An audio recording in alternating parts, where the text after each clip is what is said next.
हाँ जी, अज असी शुरू करना है नजम हुसैन सैयद होरां दी शायरी नूं। नजम हुसैन सैयद जिहड़े ने अपना खास तौर ते किश्वर ने कहा कि मेरा अज इरादा नहीं सी हैगा उन्हां ते कोई जाती गल करन दा, पर इन्हां ने कहा कि सानू बिल्कुल ही उन्हां दा नहीं पता ते कुछ दस दिओ, ते इसलिए मैं सोचा कि ये मैं तुहानू थोड़ी जी दस दियां उन्हां दे बारे च। नजम हुसैन सैयद जिहड़े ने इन्हां दे जिहड़े वड़के ने ये भी बटाले तो आए ने, जिवें शिव कुमार बटालवी है ना, ते इन्हां दे वड़के भी जिहड़े ने वो बटाले तो आए ने, बटाले तो माइग्रेट करके आए सन। ये इन्हां दी फैमिली जिहड़ी है बहुत वड्डी एक पीर फैमिली हैगी है। लेकिन ये है कि नजम साहब दा उहदे नाल कोई पीरी शीरी नाल कोई ताल्लुक नहीं हैगा। नजम साहब ने MA अंग्रेजी किया, ते MA अंग्रेजी करन तो बाद ये फिर इन्होंने CSS करके यानी जिहड़ी हुंदी है ना साडी ब्यूरोक्रेसी दा एग्जाम, सेंट्रल ब्यूरोक्रेसी दा, वो इन्होंने पास करके ये अकाउंट्स विच आ गए। फिर ये इन्होंने सारी उम्र अकाउंट की नौकरी की है, ते आखिर ये अकाउंटेंट जनरल पंजाब के तौर के उत्ते जिहड़े ने वो रिटायर होए सन। ये तो है इन्हां दी पर्सनल जिंदगी। जिथों तक इंटलैक्चुअल इन्हां दी लाइफ का तल्लक है, इन्हां ने खास तौर ते 3 फॉर्मां च लिखिया है।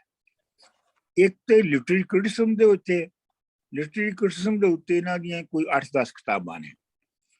दूजा है ड्रामे, कोई 6-7 इन्हां दे ड्रामे ने।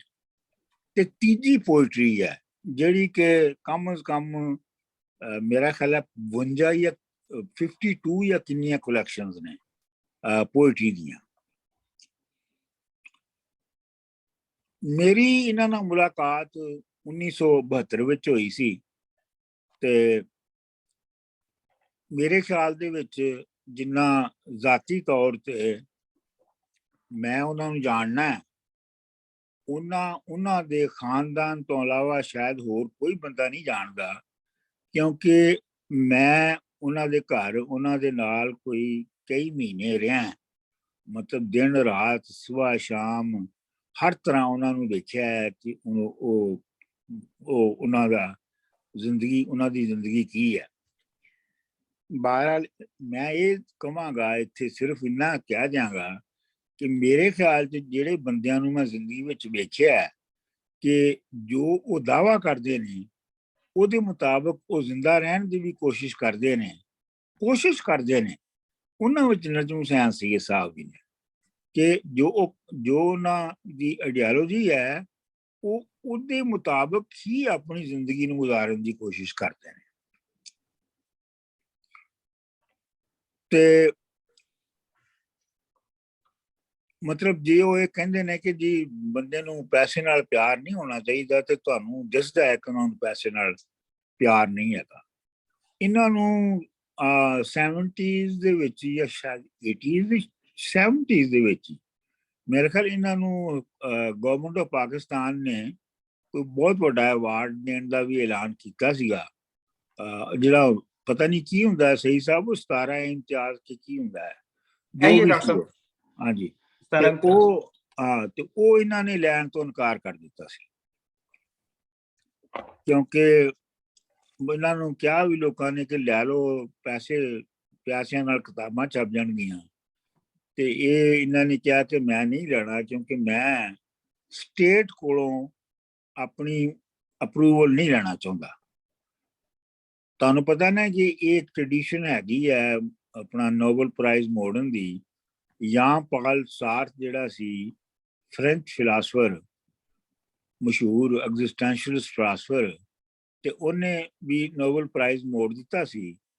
ਤੇ ਉਹਨੇ ਇਹ ਕਿਹਾ ਕਿ ਮੋੜਿਆ ਸੀ ਕਿ ਜਦੋਂ ਮੈਂ ਡਿਜ਼ਰਵ ਕਰਦਾ ਸਾਂ ਨੋਬਲ ਪ੍ਰਾਈਜ਼ ਉਦੋਂ ਤੁਸੀਂ ਮੈਨੂੰ ਦਿੱਤਾ ਨਹੀਂ ਕਿਉਂਕਿ ਮੈਂ ਫਰਾਂਸ ਦੇ ਖਿਲਾਫ ਅਲ ਜਜ਼ਾਇਰ ਦੀ ਆਜ਼ਾਦੀ ਜਿਹੜੀ ਹੈ ਉਹਦੀ ਹਮਾਇਤ ਕਰ ਰਿਹਾ ਸਾਂ, ਤੇ ਇਸ ਲਈ ਤੁਸੀਂ ਮੈਨੂੰ ਇਨਾਮ ਨਹੀਂ ਸੀ ਦਿੱਤਾ, ਤੇ ਹੁਣ ਤੁਸੀਂ ਇਸ ਲਈ ਦੇ ਰਹੇ ਹੋ ਕਿ ਮੈਂ ਕਰ ਕੁਛ ਨਹੀਂ ਰਿਹਾ, ਤੇ ਇਸ ਲਈ ਮੈਂ ਨਹੀਂ ਲੈਣਾ।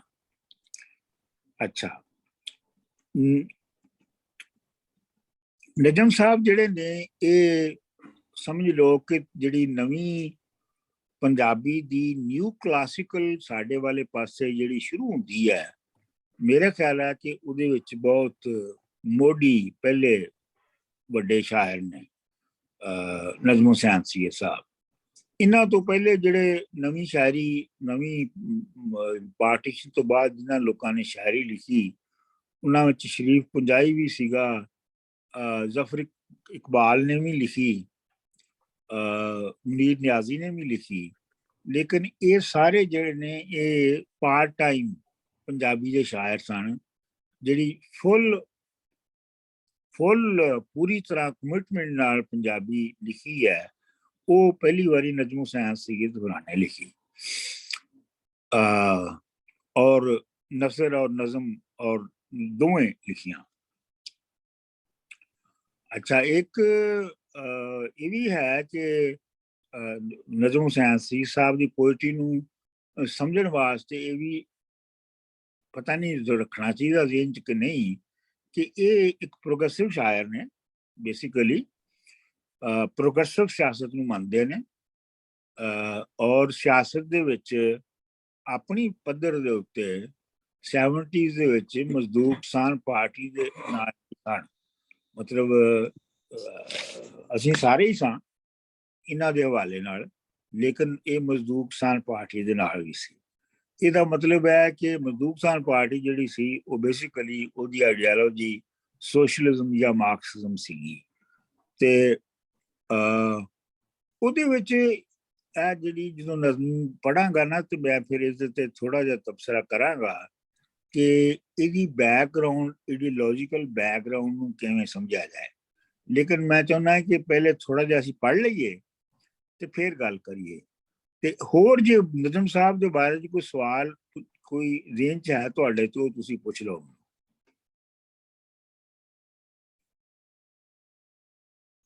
ईश्वर,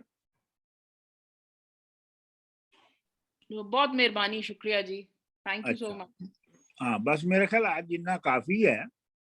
वैसे तो मैं उन्होंने बारे च बहुत ही डिटेल्स दस सकना है, लेकिन वो मैं अजे फैसला कर रहे हैं अपने दिल च कि किन्ना मैं आउन दा रैकॉर्ड कहना है ते किन्ना नहीं कहना, ते इसलिए अज लिए इन्ना ही तुसी काफी समझो। ये नज़म है जी बार दी वार। बार जिहड़ी है वो पंजाब दा पूरा ये पुराना ट्रेडिशनल इलाका है जिथे इंडिजिनस लोग रहिंदे सन, ते जिहड़ी बार सी एक नहीं सी बार, 12 कई सन। वैसे तो बार ही कहंदे सन पूरे इलाके नूं, लेकिन बार खुद भी कई 12 विच वंडियां होईयां।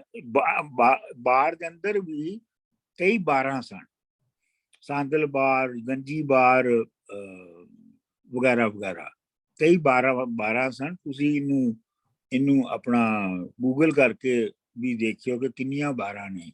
ये तुहाडे लई समझो कि तुहाडा होमवर्क है कि तुसी 12 दे नाम जिहड़े ने वो पता करने ने। सो ये नज़म जिहड़ी है, इस किताब का नाम ही बार दी वार है, ते इस नज़म का नाम ही बार दी वार है।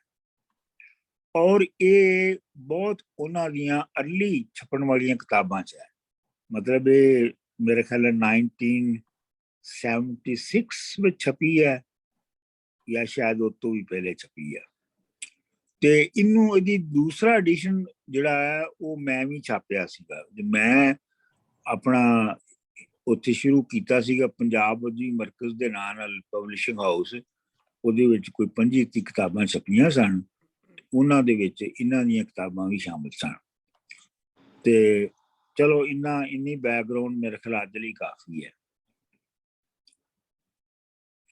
बार दी वार बेसिकली ते कहानी ਨੂੰ ਕਹਿੰਦੇ ਨੇ, ਜਾਂ ਤੁਸੀਂ ਕਹੋ ਇੱਕ ਲੰਮੀ ਕਹਾਣੀ ਜਾਂ ਇੱਕ ਕਨਫਲਿਕਟ ਦੀ ਕਹਾਣੀ ਜਿਹੜੀ ਹੈ ਉਹਨੂੰ ਵਾਰ ਕਹਿੰਦੇ ਆ।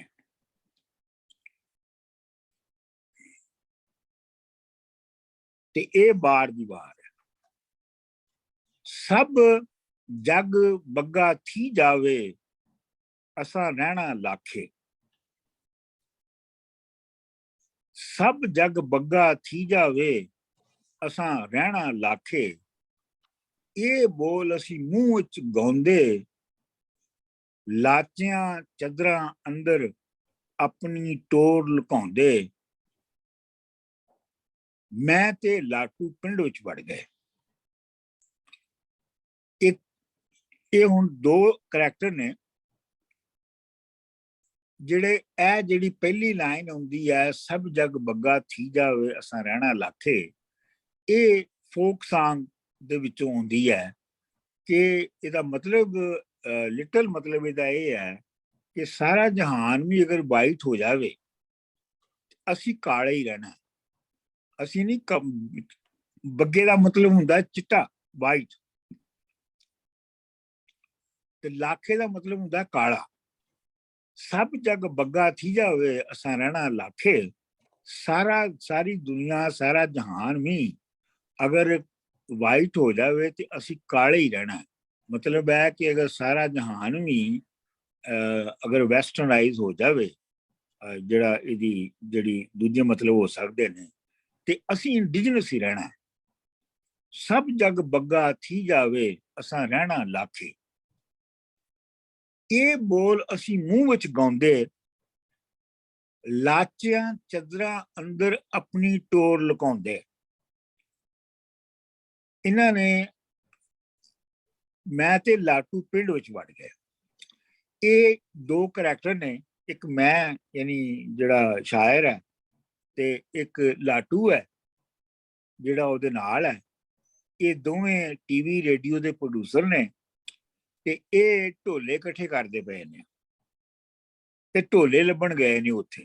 ਢੋਲਾ ਜਿਹੜਾ ਹੈ ਉਹ ਜਿਹੜੀ ਇੰਡੀਜਨਸ ਪੋਇਟਰੀ ਹੈ ਉਹਦੀ ਸਭ ਤੋਂ ਮਸ਼ਹੂਰ ਫਾਰਮ ਹੈ, ਤੇ ਇਹ ਉਥੋਂ ਰਿਕਾਰਡ ਕਰਨ ਗਏ ਨੇ ਢੋਲੇ। ਤੇ ਇਹ ਦੇਖੋ ਇਹਦੇ ਵਿੱਚ ਲਾਚਿਆਂ ਚੱਦਰਾਂ, ਲਾਚੇ ਹੁੰਦੇ ਨੇ ਰੰਗੀਨ ਰੰਗ ਵਾਲੇ ਜਿਹੜੇ ਤਹਿਮਤ ਬੰਨੇ ਹੁੰਦੇ ਨੇ ਉਹਨਾਂ ਨੂੰ ਲਾਚੇ ਕਹਿੰਦੇ ਨੇ। ਤੇ ਚੱਦਰਾਂ ਜਿਹੜੀਆਂ ਨੇ ਚਾਦਰ ਜਿਹਦਾ ਮਤਲਬ ਚਾਦਰਾਂ, ਤੇ ਲਾਚਾਂ ਚਾਦਰਾਂ ਅੰਦਰ ਆਪਣੀ ਟੋਰ ਲੁਕਾਉਂਦੇ। ਮਤਲਬ ਸ਼ਹਿਰ ਤੇ ਇਹਨਾਂ ਦੀ ਜਿਹੜੀ ਟੋਰ ਹੈ ਉਹ ਤੇ ਪਿੰਡੂਆਂ ਵਾਲੀ ਹੈ ਨਹੀਂ ਹੈ, ਉਹ ਸ਼ਹਿਰੀਆਂ ਵਾਲੀ ਹੈ। ਤੇ ਇਹ ਲਾਚਿਆਂ ਤੇ ਚਾਦਰਾਂ ਦੇ ਵਿੱਚ ਆਪਣੀ ਟੋਰ ਲੁਕਾ ਕੇ ਚੱਲ ਰਹੇ ਨੇ। ਯਾਨੀ ਮਤਲਬ ਇਹ ਪੋਰਟਰੇਟ ਕਰ ਰਿਹਾ ਪੋਇਟ ਇਹ ਆਉਣ ਵਾਲੇ ਕਰੈਕਟਰਾਂ ਦਾ, ਕਿ ਇਹ ਸ਼ਹਿਰੋਂ ਆਏ ਨੇ, ਪਿੰਡ ਆਏ ਨੇ, ਔਰ ਪਿੰਡ ਆ ਕੇ ਤੇ ਇਹ ਲੱਭ ਰਹੇ ਨੇ ਤੇ ਲਾਚਿਆਂ ਚਾਦਰਾਂ ਅੰਦਰ ਆਪਣੀ ਟੋਰ ਲੁਕਾ ਰਹੇ ਨੇ। ਇਹ ਉਹਨਾਂ ਦੇ ਵਿੱਚੋਂ ਨਹੀਂ ਹੈ, ਇੰਡੀਜਨਸ ਨਹੀਂ ਹੈ। ਇਹ ਮਤਲਬ ਹੈ ਇਸਦਾ। ਮੈਂ ਤੇ ਲਾਟੂ ਪਿੰਡ ਵਿੱਚ ਵੜ ਗਏ। ਮੈਂ ਤੇ ਜਿਹੜਾ ਦੂਜਾ ਕਰੈਕਟਰ ਹੈ ਲਾਟੂ, ਅਸੀਂ ਪਿੰਡ ਵਿੱਚ ਵੜ ਗਏ। ਢੋਲਿਆਂ ਵਾਲੇ ਕਿੰਨੇ ਟਕਰੇ, ਪਰ ਜਿਹਦੇ ਵੀ ਅੱਗੇ ਲਾਠੀ ਦਾ ਅਸੀਂ ਨਾਂ ਲਿਆ ਸਾਡੇ ਮੂੰਹ ਵੱਲ ਵੇਖਣ ਲੱਗ ਪਿਆ। ਜਿਵੇਂ ਕਮਿਸਟ ਕੋਲੋਂ ਕੁਛ ਤਾਂ ਪੁੱਛ ਲਿਆ ਹੋਵੇ। ਸਾਨੂੰ ਢੋਲੇ ਬੋਲਣ ਵਾਲੇ, ਢੋਲੇ ਗਾਉਣ ਵਾਲੇ ਬਹੁਤ ਉੱਥੇ ਮਿਲੇ ਪਿੰਡ 'ਚ, ਪਰ ਜਿਹਦੇ ਵੀ ਅੱਗੇ ਅਸੀਂ ਨਾਂ ਲਾਠੀ ਦਾ ਪੁੱਛੀਏ ਨਾ, ਲਾਠੀ ਉਹ ਹੈ ਢੋਲਿਆਂ ਵਾਲਾ ਜਿਹਨੂੰ ਇਹ ਲੱਭ ਰਹੇ ਨੇ। ਜਿਹਦੇ ਵੀ ਅੱਗੇ ਅਸੀਂ ਲਾਠੀ ਨੂੰ ਦਾ ਨਾਂ ਲਈਏ ਨਾ ਕਿ ਦੱਸੋ ਲਾਠੀ ਕਿੱਥੇ ਹੈ, ਤੇ ਉਹ ਸਾਡੇ ਮੂੰਹ ਵੱਲ ਇਵੇਂ ਵੇਖਣ ਲੱਗ ਪਏ ਜਿਵੇਂ ਤੁਸੀਂ ਕਮਿਸਟ, ਤੁਸੀਂ ਕਿਸੇ ਦਵਾਈਆਂ ਦੀ ਦੁਕਾਨ ਤੇ ਜਾ ਕੇ ਤੇ ਕਮਿਸਟ ਕੋਲੋਂ ਬਜਾਏ ਦਵਾਈ ਖਰੀਦਣ ਦੇ ਉਸ ਕੋ ਕੁਛ ਤਾਂ ਪੁੱਛੋਗੇ ਇਹਦੇ ਚ ਕੀ ਪਿਆ ਹੈ। ਪਰ ਜਿਹਦੇ ਵੀ ਅੱਗੇ ਲਾਠੀ ਦਾ ਅਸੀਂ ਨਾਂ ਲਿਆ ਸਾਡੇ ਮੂੰਹ ਵੱਲ ਵੇਖਣ ਲੱਗ ਪਿਆ ਜਿਵੇਂ ਕਮਿਸਟ ਕੋਲੋਂ ਕੁਛ ਤਾਂ ਪੁੱਛ ਲਿਆ ਹੋਵੇ। ਇੱਕ ਨੇ ਸਾਨੂੰ ਇੰਨਾ ਦੱਸਿਆ ਬਈ ਪਿੰਡੋਂ ਅੱਧ ਕੋ ਬਾਹਰ ਖੂਤੇ ਹੁੰਦਾ ਹੈ। ਪਿੰਡ ਤੋਂ ਇੱਕ ਅੱਧਾ ਕੋ ਬਾਹਰ ਖੂਹ ਤੇ ਰਹਿੰਦਾ ਹੈ, ਠੀਕ ਹੈ। ਪਰ ਰਾਹੇ ਪਾ ਕੇ ਆਖਣ ਲੱਗਾ, ਉਹਨੇ ਸਾਨੂੰ ਰਸਤੇ ਤੇ ਪਾ ਦਿੱਤਾ, ਰਾਹੇ ਪੁੰਨਾ ਰਸਤੇ ਤੇ ਪਾ ਦਿੱਤਾ, ਬਾਬੇ ਕੋਲ ਕੀ ਲੈਣਾ ਜੇ ਹੁਣ ਜਾ ਕੇ, ਹੁਣ ਬਾਬੇ ਕੋਲ ਕੀ ਲੈਣਾ ਤੁਸੀਂ ਜਾ ਕੇ।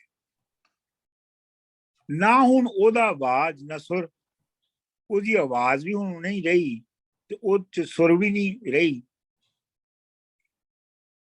ਆਪੋ ਆਪਣਾ ਵੇਲਾ ਹੁੰਦਾ ਹੈ, ਹਰ ਬੰਦੇ ਦਾ ਇੱਕ ਆਪਣਾ ਵੇਲਾ ਹੁੰਦਾ ਹੈ। ਜਦੋਂ ਕਦੀ ਉਹਦੀ ਆਵਾਜ਼ ਵੀ ਹੋਏਗੀ ਤੇ ਸੁਰ ਵੀ ਹੋਏਗੀ, ਆਪੋ ਆਪਣਾ ਵੇਲਾ ਹੁੰਦਾ ਹੈ।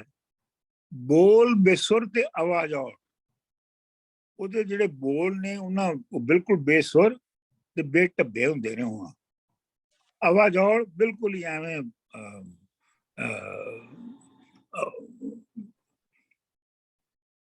ਜਿਨ੍ਹਾਂ 'ਚ ਕੋਈ ਤਸਲਸਲ ਨਾ ਹੋਵੇ, ਜਿਨ੍ਹਾਂ 'ਚ ਕੋਈ ਰਬਤ ਨਾ ਹੋਵੇ। ਹੈ ਉਂਝ ਕਰਨੀ ਵਾਲਾ ਬੁੱਢਾ ਠਰਕੀ, ਪਰ ਕਰਨੀ ਵਾਲਾ ਉਹ ਬੰਦਾ ਜਿਹੜਾ ਕਿ ਕਰਾਮਤਾਂ ਕਰ ਸਕੇ। The one who can perform, let's say, miraculous things, है ਉਂਝ ਕਰਨੀ ਵਾਲਾ ਬੁੱਢਾ ਠਰਕੀ। ਠਰਕੀ ਵੀ ਹੈ, ਮਤਲਬ ਔਰਤਾਂ ਦੇ ਨਾਲ ਠਰਕ ਵੀ ਭੋਰਦਾ ਹੈ, ਲੇਕਿਨ ਹੈ ਕਰਨੀ ਵਾਲਾ। ਮਤਲਬ ਉਹਦੀ ਜੋ ਉਹ ਗੱਲ ਕਹਿੰਦਾ ਹੈ ਜਾਂ ਕਿਸੇ ਲਈ ਦੁਆ ਕਰਦਾ ਹੈ, ਜਿਹੜਾ ਉਹਦੇ ਕੋਲ ਜਾਂਦਾ ਹੈ, ਉਹਨੂੰ ਉਹਦੇ ਕੋਲੋਂ ਫੈਜ਼ ਮਿਲਦਾ ਹੈ। ਇਹ ਗੱਲ ਆਪਣੀ ਜਗ੍ਹਾ ਤੇ ਸਹੀ ਹੈ। ਇਹਦੀ ਸੇਵਾ ਕਰਿਆ ਆਂਦੇ ਨੇ ਬੱਚੀ ਬੱਚਾ ਹੋ ਵੈਂਦਾ ਹੈ।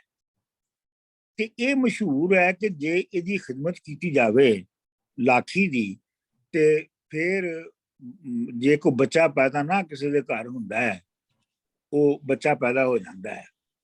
ਜੀਭ ਦਾ ਕੌੜਾ ਹੈ, ਜ਼ਰਾ ਖਿਆਲ ਨਾਲ ਜਾਇਓ। ਪਰ ਮਤਲਬ ਬੜੀ ਉਹਦੀ ਜਿਹੜੀ ਜੀਭ ਹੈ, ਜਿਹੜੀ ਬੋਲਣ ਦਾ ਜਿਹੜਾ ਢੰਗ ਹੈ, ਉਹ ਬਹੁਤ ਕੌੜਾ ਹੈ, ਕੌੜਾ ਬੰਦਾ ਹੈ। ਕੌੜਾ ਤੁਸੀਂ ਸਮਝਦੇ ਹੋ ਨਾ ਕੀ ਹੁੰਦਾ ਹੈ। ਤੇ ਇਸ ਵਾਸਤੇ ਤੁਸੀਂ ਧਿਆਨ ਰੱਖਿਓ ਆਪਣਾ ਉੱਥੇ ਉਹਦੇ ਕੋਲ ਜਾ ਕੇ। ਢੇਮ ਸ਼ੇਮ ਵੀ ਕੱਢ ਮਾਰਦਾ ਹੈ ਬਾਜ਼ੇ ਵੇਲੇ, ਤੇ ਉਹ ਜਦੋਂ ਉੱਥੋਂ ਜਾਓ ਤੇ ਵੈਸੇ ਤੇ ਕੌੜਾ ਹੈ, ਤੇ ਕਦੀ ਕਦੀ ਢੇਮ ਦਾ ਮਤਲਬ ਹੁੰਦਾ ਹੈ ਉਹ ਰੋੜਾ, ਮਿੱਟੀ ਦਾ ਰੋੜਾ। ਤੇ ਮਿੱਟੀ ਦੇ ਰੋੜਾ ਵੀ ਕੱਢ ਮਾਰਦਾ ਹੈ ਤੁਹਾਨੂੰ। ਇਸ ਵਾਸਤੇ ਧਿਆਨ ਰੱਖਿਓ ਬਾਜ਼ੇ ਵੇਲੇ। ਕਦੀ ਕਦੀ ਇਹ ਵੀ ਹੁੰਦਾ ਹੈ ਕਿ ਆਪਣਾ ਤੁਹਾਨੂੰ ਰੋੜੇ ਮਾਰਨੇ ਸ਼ੁਰੂ ਕਰ ਦੇਵੇ। ਇਹ ਇੱਥੇ ਇੱਕ ਬੰਦ ਮੁੱਕ ਗਿਆ।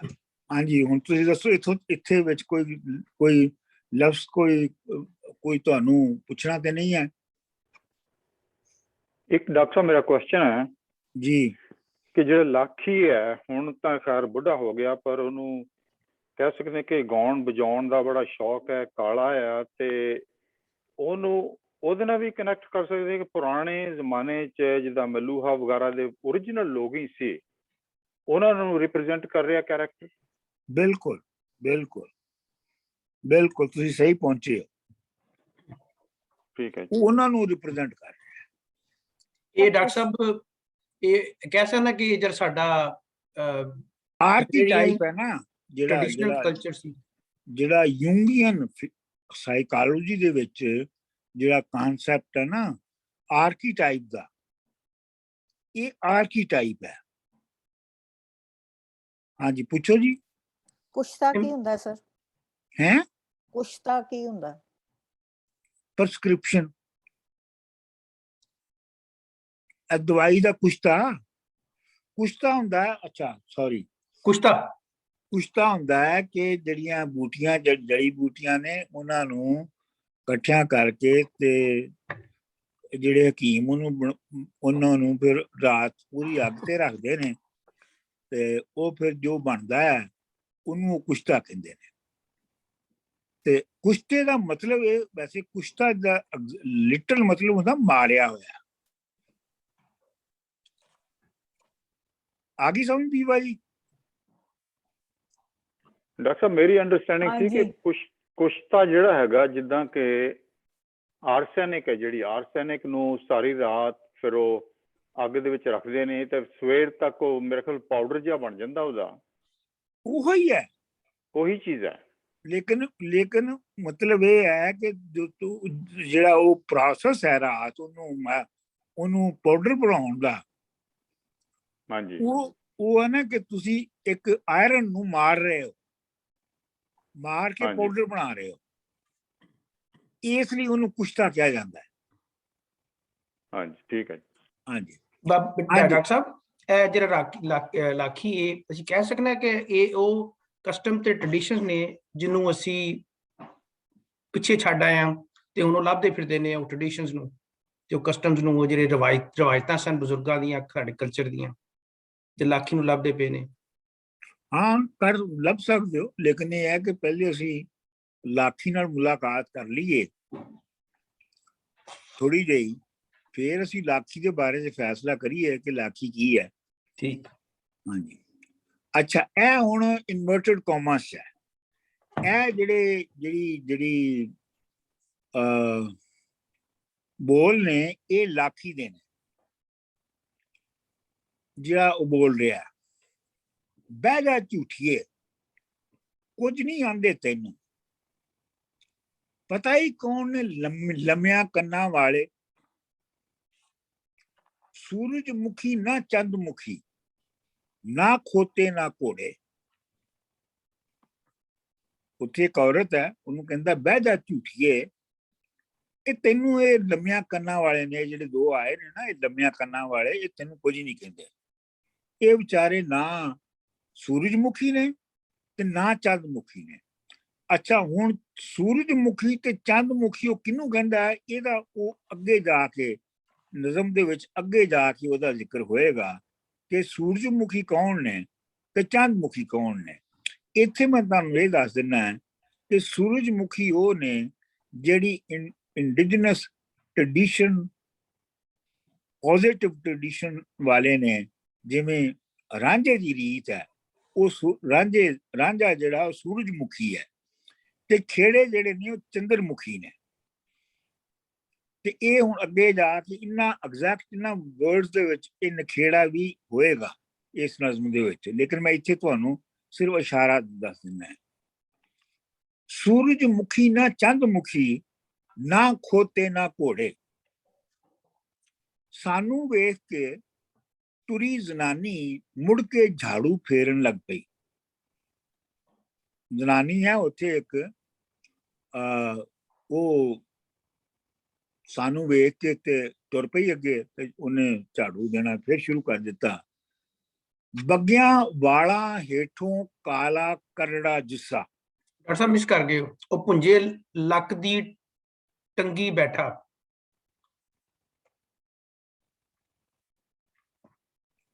ਯਾਰ ਮੇਰੇ ਕੋਲ ਜਿਹੜਾ ਹੈਗਾ ਨਾ, ਮੈਂ ਇੱਥੋਂ ਪੜ੍ਹ ਰਿਹਾ ਉਹਦੇ ਤੋਂ, ਸਾਨੂੰ ਵੇਖ ਕੇ ਟੁਰੀ ਜ਼ਨਾਨੀ ਮੁੜ ਕੇ ਝਾੜੂ ਫੇਰਨ ਲੱਗ ਪਈ, ਉਹ ਪੁੰਜੇ ਲੱਕ ਦੀ ਹਾਂ ਟੰਗੀ ਹਾਂ ਹਾਂ ਬੈਠਾ। ਠੀਕ ਹੈ।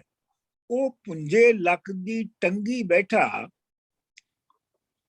ਮੁੜ ਲੱਜ ਵਟਣ ਲੱਗ ਪਿਆ। ਜਿਹੜਾ ਲਾਖੀ ਹੈ ਉਹ ਪੁੰਜੇ ਦਾ ਮਤਲਬ ਜ਼ਮੀਨ ਤੇ, ਭੋਏ ਤੇ,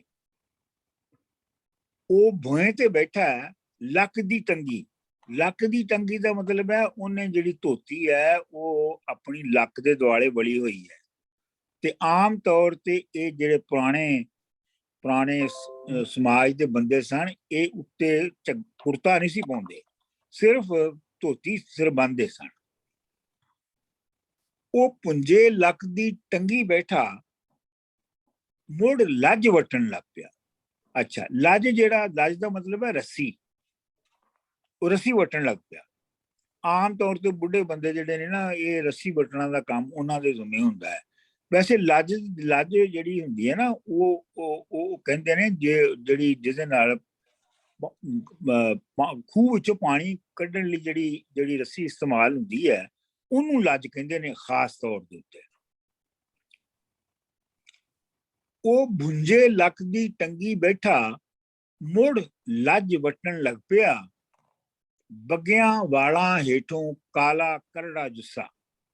ਉਹਦਾ ਬੱਗਿਆਂ ਵਾਲਾਂ, ਉਹਦੇ ਚਿੱਟੇ ਵਾਲ ਨੇ ਪੂਰੀ ਜਿਸਮ ਦੇ ਉੱਤੇ, ਔਰ ਉਹਦੇ ਥੱਲੇ ਉਹਨਾਂ ਦੇ ਕਾਲ ਚਿੱਟਿਆਂ ਵਾਲਾਂ ਦੇ ਥੱਲੇ ਉਹਦਾ ਕਾਲਾ ਕਰੜਾ ਬਹੁਤ ਸਖਤ ਜ਼ੋਰਦਾਰ ਜੁੱਸਾ ਹੈ ਉਹਦਾ। ਦੁੱਧ ਭਰਵਟਿਆਂ ਹੇਠੋਂ ਚੜੀਆਂ ਚੜੀਆਂ ਅੱਖਾਂ, ਉਹਦੇ ਜਿਹੜੇ ਭਰਵਟੇ ਨੇ, ਇਹ ਭਰਵਟੇ ਜਿਹੜੇ ਨੇ ਉਹ ਵੀ ਚਿੱਟੇ ਦੁੱਧ ਭਰਵਟੇ ਉਹ ਵੀ ਚਿੱਟੇ ਹੋ ਚੁੱਕੇ ਨੇ, ਦੁੱਧ ਵਗੈਰੇ ਚਿੱਟੇ ਹੋ ਚੁੱਕੇ ਨੇ।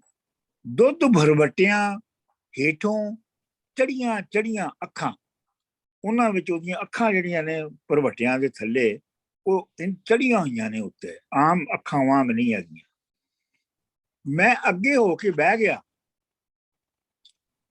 ਬੜੀ ਮੁਸ਼ਕਲ ਨਾਲ ਤੁਹਾਡਾ ਡੇਰਾ ਲੱਭਾ ਹੈ।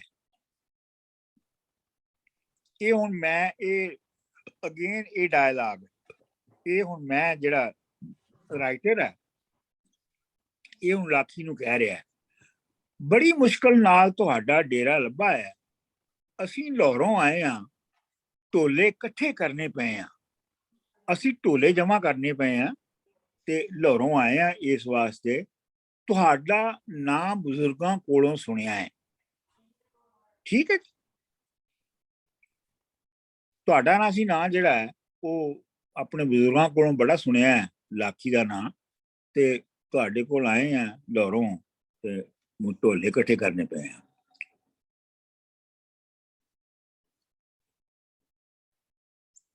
ਸੂਰਜ, ਇਹ ਹੁਣ ਫਿਰ ਲਾਖੀ ਬੋਲ ਰਿਹਾ, ਸੂਰਜਮੁਖੀ ਨਾ ਚੰਦਮੁਖੀ,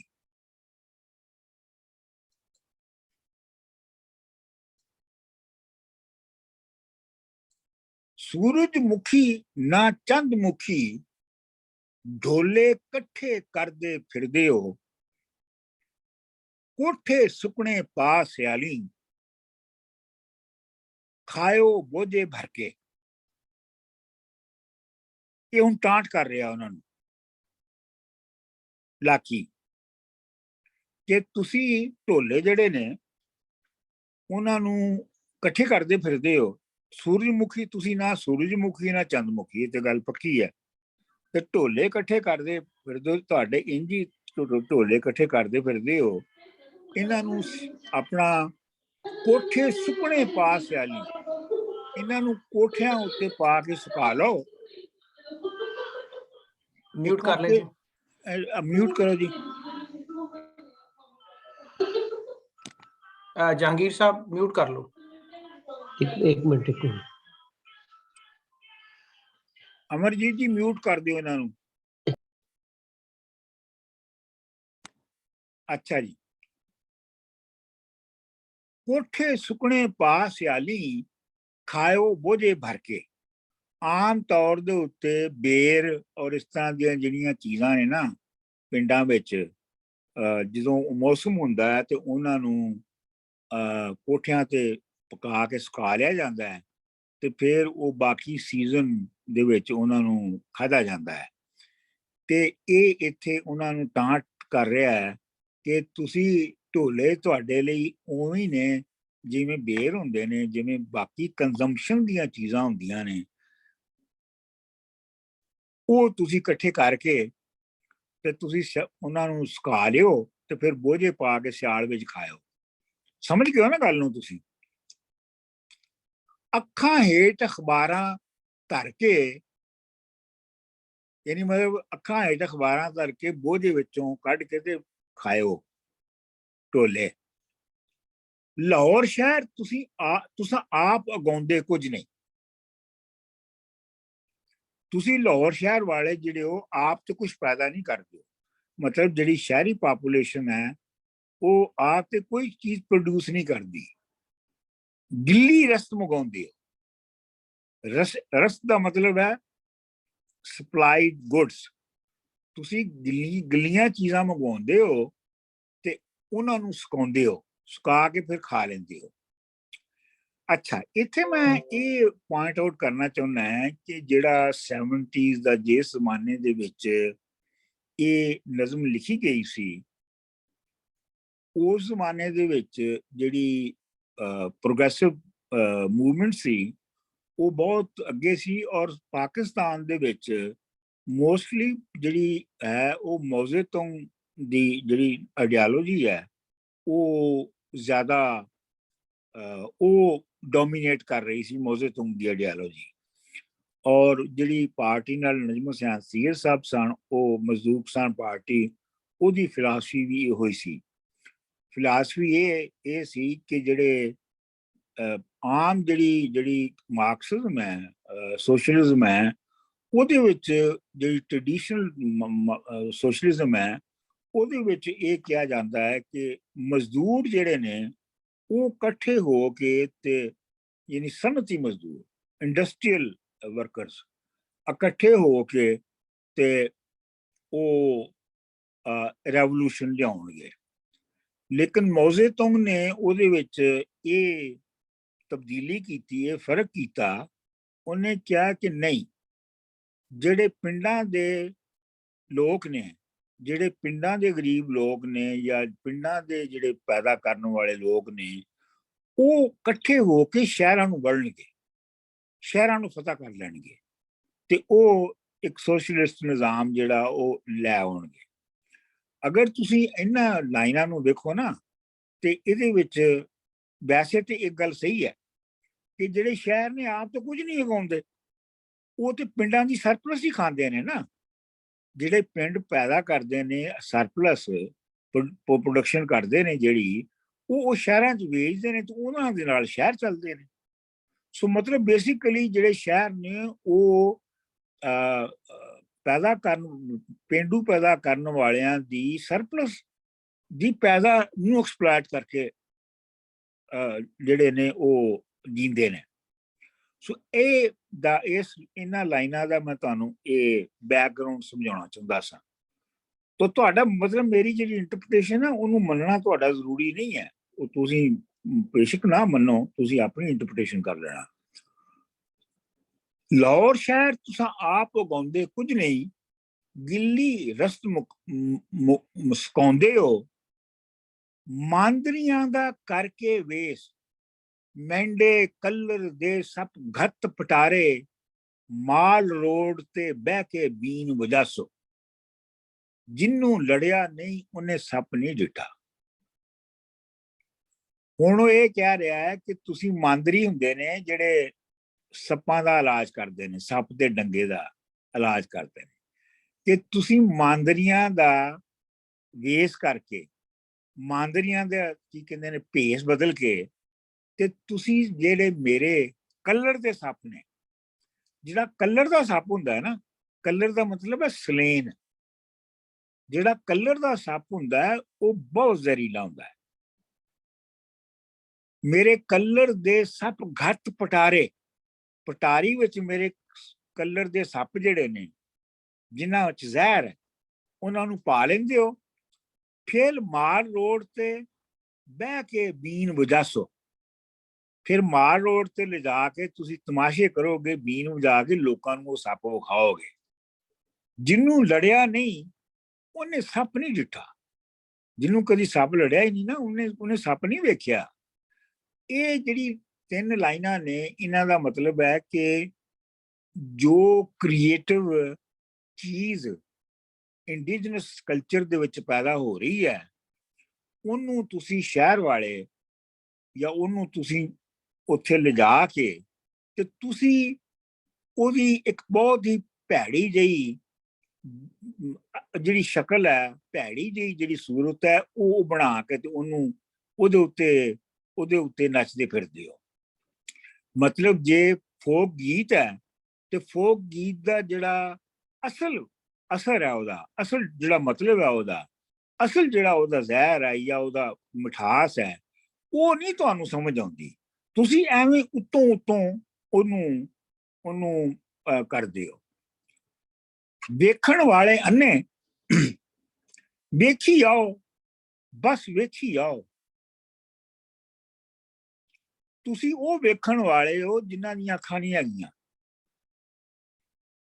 ਅੱਖਾਂ ਪਿੰਜੇ ਵਨ ਵੱਲ ਪਿੰਜਣ, ਜਿਹੜੀਆਂ ਪਿੰਜਾ ਹੁੰਦਾ ਹੈ ਜਿਹਦੇ ਨਾਲ ਰੂੰ ਪਿੰਜਿਆ ਜਾਂਦਾ ਹੈ।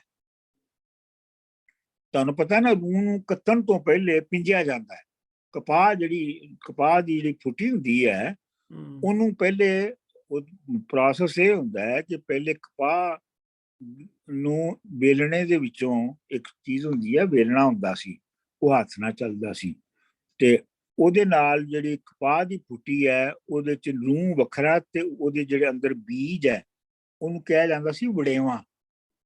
ਬੀ ਨੂੰ ਯਾਨੀ ਵੜੇਵੇਂ ਨੂੰ ਤੇ ਫੁੱਟੀ ਨੂੰ ਵੱਖਰਾ ਵੱਖਰਾ ਕੀਤਾ ਜਾਂਦਾ ਸੀ। ਫਿਰ ਉਹ ਜਿਹੜੀ ਆਪਣਾ ਫੁੱਟੀ ਨਿਕਲਦੀ ਸੀ ਉਹਨੂੰ ਪਿੰਜਦੇ ਸਨ, ਫਿਰ ਉਹਦੀਆਂ ਪੂਣੀਆਂ ਬਣਦੀਆਂ ਸਨ, ਫਿਰ ਉਹਦਾ ਧਾਗਾ ਬਣਦਾ ਸੀ। ਇਹ ਸੀ ਪ੍ਰੋਸੈਸ। ਤੇ ਇੱਥੇ ਉਹ ਕਹਿ ਰਿਹਾ ਅੱਖਾਂ ਪਿੰਜੇ, ਤੁਹਾਡੀਆਂ ਅੱਖਾਂ ਜਿਹੜੀਆਂ ਨੇ ਇਹ ਇੰਝ ਨੇ ਜਿਵੇਂ ਮਕੈਨੀਕਲੀ ਰੂੰ ਦੇ ਪਿੰਜੇ ਹੁੰਦੇ ਨੇ, ਮਤਲਬ ਇਹ ਕੋਈ ਹਿਊਮਨ ਆਈਜ਼ ਨਹੀਂ ਹੈਗੀਆਂ, ਇਹ ਕੋਈ ਐਗਜ਼ਿਸਟੈਂਸ ਨੂੰ ਵਿੱਚੋਂ ਨਹੀਂ ਵੇਖ ਰਹੀਆਂ, ਇਹ ਬਿਲਕੁਲ ਮਕੈਨੀਕਲੀ ਚੱਲਣ ਵਾਲੀਆਂ ਨੇ। ਅੱਖਾਂ ਪਿੰਜੇ ਵੱਲ ਪਿੰਜਣ, ਤੁਹਾਡੀਆਂ ਅੱਖਾਂ ਜਿਹੜੀਆਂ ਨੇ ਉਹ ਬਿਲਕੁਲ ਮਕੈਨੀਕਲੀ ਚੀਜ਼ਾਂ ਨੂੰ ਵੇਖੀ ਜਾ ਰਹੀਆਂ ਨੇ ਔਰ ਭੁਗਤਾਈ ਜਾ ਰਹੀਆਂ। ਤਨ ਰਹੇ ਤੁਲਾਈਆਂ ਹੰਡੀਆਂ, ਤੇ ਤੁਹਾਡੇ ਜਿਹੜੇ ਜਿਸਮ ਨੇ ਉਹ ਐਸੀਆਂ ਤੁਲਾਈਆਂ ਨੇ। ਤੁਹਾਨੂੰ ਤੁਲਾਈ ਕੀ ਹੁੰਦੀ ਹੈ? ਉਹ ਡਾਕਟਰ ਸਾਹਿਬ ਜਿਹੜੀ ਥੱਲੇ ਵਿਛਾਈ ਦੀ ਸੀ ਬਿਸਤਰੇ ਤੇ, ਬਿਲਕੁਲ, ਜਿਹੜੀ ਉੱਤੇ ਲਈ ਦੀ ਆ ਉਹ ਉਹ ਰਜ਼ਾਈ ਰਜ਼ਾਈ ਤੇ ਉਹ ਤਲਾਈ, ਜਿਹੜੀ ਥੱਲੇ ਹੁੰਦੀ ਆ ਉਹ ਤੁਲਾਈ ਕਹਿੰਦੇ ਨੇ। ਤਨ ਰਹੇ ਤੁਲਾਈਆਂ ਹੰਡੀਆਂ, ਤੁਹਾਡੇ ਤਨ ਜਿਹੜੇ ਨੇ, ਤੁਹਾਡੇ ਜਿਹੜੀਆਂ ਅੱਖਾਂ ਨੇ ਉਹ ਪਿੰਜੇ ਨੇ, ਤਨ ਜਿਹੜੇ ਨੇ ਉਹ ਤੁਹਾਡੇ ਇੰਜ ਨੇ ਜਿਵੇਂ ਹੰਡੀਆਂ ਤਲਾਈਆਂ ਹੁੰਦੀਆਂ ਨੇ, ਜਿਵੇਂ ਵਾਲਨਟ ਗੱਦੇ ਨੇ। ਕਲਰ ਦਿਆਂ ਵੰਜਾਰਿਆਂ ਜੂੰਗੇ ਮੁਸ਼ਕ ਮੰਗੀਨ। ਅੱਛਾ, ਇਹਦੇ ਚ ਜਿਹੜਾ ਲਿਖਿਆ ਹੈ, ਜਿਹੜਾ ਇੱਥੇ ਨੋਟ ਲਿਖਿਆ ਹੈ, ਉਹ ਲਿਖਿਆ ਹੈ ਕਿ ਬਾਬੇ ਗੁਰੂ ਨਾਨਕ ਦੀ ਬਾਣੀ ਚੋਂ ਆਈ ਹੈ, ਕਲਰ ਦਿਆਂ ਵੰਜਾਰਿਆਂ ਜੂੰਗੇ ਮੁਸ਼ਕ ਮੰਗੀਨ। ਲੇਕਿਨ ਇਹ ਹੈ ਕਿ ਮੈਨੂੰ ਤੇ ਇਹ ਨਹੀਂ ਸੀ ਲੱਭਾ, ਮੈਂ ਬਹੁਤ ਇਹਨੂੰ ਫਰੋਲਿਆ ਤੇ ਮੈਨੂੰ ਨਹੀਂ ਸੀ ਲੱਭਾ। ਤੇ ਫਿਰ ਇਹ ਨਜਮ ਸਾਹਿਬ ਕੋਲੋਂ ਪੁੱਛਵਾਇਆ ਗਿਆ ਪਿਛਲੇ ਹਫਤੇ ਕਿ ਇਹ ਦੱਸੋ ਕਿ ਕਿੱਥੇ ਹੈ ਗੁਰੂ ਨਾਨਕ ਜੀ ਦੇ ਕਲਾਮ ਦੇ ਵਿੱਚ। ਤੇ ਆਖਰ ਉਹਦੇ ਉੱਤੇ ਇਹ ਫੈਸਲਾ ਹੋਇਆ ਕਿ ਗੁਰੂ ਨਾਨਕ ਜੀ ਦੀ ਲਾਈਨ ਨਹੀਂ ਹੈ, ਇਹ ਉਦੋਂ ਮਸ਼ਹੂਰ ਸੀਗੀ 60s ਦੇ ਵਿੱਚ। ਗੁਰੂ ਨਾਨਕ, ਜਿਵੇਂ ਇਹ ਗੁਰੂ ਨਾਨਕ ਦੇ ਨਾਂ ਲਾਈਨ ਲਾਈ ਜਾਂਦੀ ਸੀ, ਪਰ ਇਹ ਗੁਰੂ ਨਾਨਕ ਦੀ ਲਾਈਨ ਨਹੀਂ ਹੈ। ਸੋ ਲਿਹਾਜ਼ਾ ਇਹਨੂੰ ਹੁਣ ਇੰਜ ਪੜ੍ਹੋ ਕਿ ਇਹ ਜਿਹੜਾ ਨੋਟ ਹੈ ਇਹ ਉਹਨਾਂ ਨੇ ਵਾਪਸ ਲੈ ਲਿਆ। ਨਜਮ ਸਾਹਿਬ ਨੇ ਅਗਲੀ ਜਿਹੜੀ ਇਹਦਾ ਐਡੀਸ਼ਨ ਛਪੇਗਾ ਉਹਦੇ ਵਿੱਚ ਇਹ ਨੋਟ ਨਹੀਂ ਛਪੇਗਾ। ਕਲਰ ਦਿਆਂ ਵੰਜਾਰਿਆਂ ਜੂੰਗੇ ਮੁਸ਼ਕ ਮੰਗੀਨ, ਜਿਹੜੇ ਕਲਰ ਦੇ ਕਾਰੋਬਾਰ ਕਰਦੇ ਨੇ, ਵੰਜਾਰੇ ਹੁੰਦੇ ਨੇ ਵੰਝ ਕਰਨ ਵਾਲੇ। ਵੰਜਾਰੇ ਦਾ ਲਫ਼ਜ਼ ਬਣਿਆ ਵੰਝ ਤੋਂ, ਵੰਝ ਦਾ ਮਤਲਬ ਹੈ ਕਾਰੋਬਾਰ। ਕਲਰ ਦਿਆਂ ਵੰਜਾਰਿਆਂ, ਕਲਰ ਦੀ ਜਿਹੜੀ ਕਾਰੋਬਾਰ ਕਰਦੇ ਨੇ, ਜੂੰਗੇ ਮੁਸ਼ਕ ਮੰਗੀਨ, ਉਹ ਝੁੰਗੇ ਵਿੱਚ ਮੁਸ਼ਕ ਮੰਗਦੇ ਨੇ, ਖੁਸ਼ਬੂ ਮੰਗਦੇ ਨੇ। ਝੁੰਗਾ ਤੁਹਾਨੂੰ ਪਤਾ ਕੀ ਹੁੰਦਾ? ਡੀਟ ਸਾਹਿਬ, ਉਹ ਜਦੋਂ ਤੁਸੀਂ ਓਰੀਜਨਲ ਕੋਈ ਚੀਜ਼ ਬਾਏ ਕਰਦੇ ਸੋ ਤੁਸੀਂ ਕਹਿੰਦੇ ਯਾਰ ਥੋੜਾ ਜਿਹਾ ਨਾਲ ਐਡੀਸ਼ਨਲ ਗਿਫਟ ਕਰ ਦੇ। ਉਹ ਜਿਹੜਾ ਐਡੀਸ਼ਨਲ ਦੁਕਾਨਦਾਰ ਥੋੜਾ ਜਿਹਾ ਤੁਹਾਨੂੰ ਦਿੰਦੇ ਸਨ ਨਾ, ਮਸਲਨ ਅਸੀਂ ਬੱਚੇ ਸਾਂ ਤੇ ਅਸੀਂ ਘਰ ਵਾਲਿਆਂ ਨੇ ਭੇਜਿਆ ਨਾ ਕੋਈ ਚੀਜ਼ ਲੈਣ ਦੁਕਾਨ ਤੇ ਦੁਕਾਨ ਵਾਲੇ ਨੂੰ ਉਹ ਚੀਜ਼ ਦੇ ਦਿੱਤੀ ਤੇ ਨਾਲ ਉਹਨੇ ਥੋੜ੍ਹੀ ਜਿਹੀਆਂ ਫੁੱਲੀਆਂ ਦੇ ਦਿੱਤੀਆਂ ਜਾਂ ਥੋੜਾ ਜਿਹਾ ਮਰੂੰਡਾ ਦੇ ਦਿੱਤਾ ਜਾਂ ਕੋਈ ਉਹਨੇ ਥੋੜੀ ਜਿਹੀ ਚੀਜ਼ ਖਾਣ ਨੂੰ ਦੇ ਦਿੱਤੀ, ਉਹਨੂੰ ਝੁੰਗਾ ਕਹਿੰਦੇ ਸਨ। ਜੀ। ਤੇ ਇਹ ਜਿਹੜੇ ਕਲਰ ਦੇ ਵੰਜਾਰੇ ਨੇ, ਜਿਹੜੇ ਪਹਿਲੇ ਆ ਚੁੱਕੇ ਆ ਨਾ, ਕਲਰ ਦੇ ਸਭ ਮੇਰੇ ਕਲਰ ਦੇ ਸਭ ਘੱਟ, ਇਹ ਜਿਹੜੇ ਇਹ ਬਾਹਰੋਂ ਜਿਹੜੇ ਕਲਰ ਦਾ ਕਾਰੋਬਾਰ ਕਰਨ ਆਉਂਦੇ ਨੇ, ਇਹ ਝੁੰਗੇ ਵਿੱਚ ਖੁਸ਼ਬੂਆਂ ਮੰਗਦੇ ਨੇ। ਇਹਦਾ ਅੱਗੇ ਜਾ ਕੇ ਮੈਂ ਫਿਰ ਦੁਬਾਰਾ ਤੋਂ ਚਾਹਾਂਗਾ ਇਸ ਲਾਈਨ ਦੇ ਉੱਤੇ, ਕਿਉਂਕਿ ਬਹੁਤ ਮੁੱਢਲੀ ਲਾਈਨ ਆ। ਲਾਟੂ ਆਪਣਾ ਟੇਪ ਰਿਕਾਰਡਰ ਖੋਲ ਕੇ ਝਟਪਟ ਅੱਗੇ ਹੋਇਆ, ਲਾਖੀ ਕੜੀਆਂ ਅੱਖਾਂ ਅੰਦਰੋਂ ਹੱਸਿਆ। ਜਿਹੜਾ ਲਾਟੂ ਹੈ ਉਹਨੇ ਟੇਪ ਰਿਕਾਰਡਰ ਉਹਦੀ ਆਵਾਜ਼ ਟੇਪ ਕਰਨ ਲਈ ਖੋਲ ਕੇ ਅੱਗੇ ਹੋਇਆ ਤੇ ਲਾਖੀ ਦੀਆਂ ਅੱਖਾਂ ਚੜ ਗਈਆਂ, ਹੋਰ ਉੱਤੇ ਚੜ ਗਈਆਂ। ਜਿਵੇਂ ਨਿੱਕਿਆਂ ਹੁੰਦਿਆਂ ਕਿਸੇ ਪ੍ਰਾਹੁਣੇ ਅੱਗੇ ਮਿੱਠੇ ਦੀ ਥਾਂ ਲੂਣ ਘੋਲ ਕੇ ਧਰਦਿਆਂ ਹੱਸੀਦਾ ਸੀ। ਠੀਕ ਹੈ ਜੀ, ਇਹ ਤੇ ਸਾਫ਼ ਹੀ ਹੈ ਨਾ। ਡਾਕਟਰ ਸਾਹਿਬ ਹਾਂਜੀ, ਇੱਥੇ ਅੱਖਾਂ ਚੜਨ ਦਾ ਮਤਲਬ ਕਿ ਉਹ ਗੁੱਸੇ 'ਚ ਆ ਜਾਂਦਾ। ਗੁੱਸੇ 'ਚ ਨਹੀਂ ਹੈ, ਮਤਲਬ ਗੁੱਸਾ ਵੀ ਹੈ, ਲੇਕਿਨ ਤੁਸੀਂ ਸਮਝ ਲਓ ਅੱਖਾਂ ਚੜਨ ਦਾ ਮਤਲਬ ਹੈ ਕਿ ਉਹਨੇ ਆਪਣਾ ਮੂਡ ਬਦਲ ਲਿਆ। ਅੱਛਾ ਠੀਕ, ਉਹ ਹੈਰਾਨ ਵੀ ਸੀ- ਹੋ ਸਕਦਾ ਹੈ, ਗੁੱਸਾ ਵੀ ਹੋ ਸਕਦਾ ਹੈ, ਮਿਕਸ ਅਪ ਵੀ ਹੋ ਸਕਦਾ ਹੈ। ਹਾਂਜੀ, ਉਸੇ ਹੇਕ ਨਾਲ ਬੋਲਿਆ, ਯਾਨੀ ਲਾਖੀ ਉਸੇ ਹੇਕ ਨਾਲ ਬੋਲਿਆ। ਹੇਕ ਦਾ ਮਤਲਬ ਹੁੰਦਾ ਲੈ।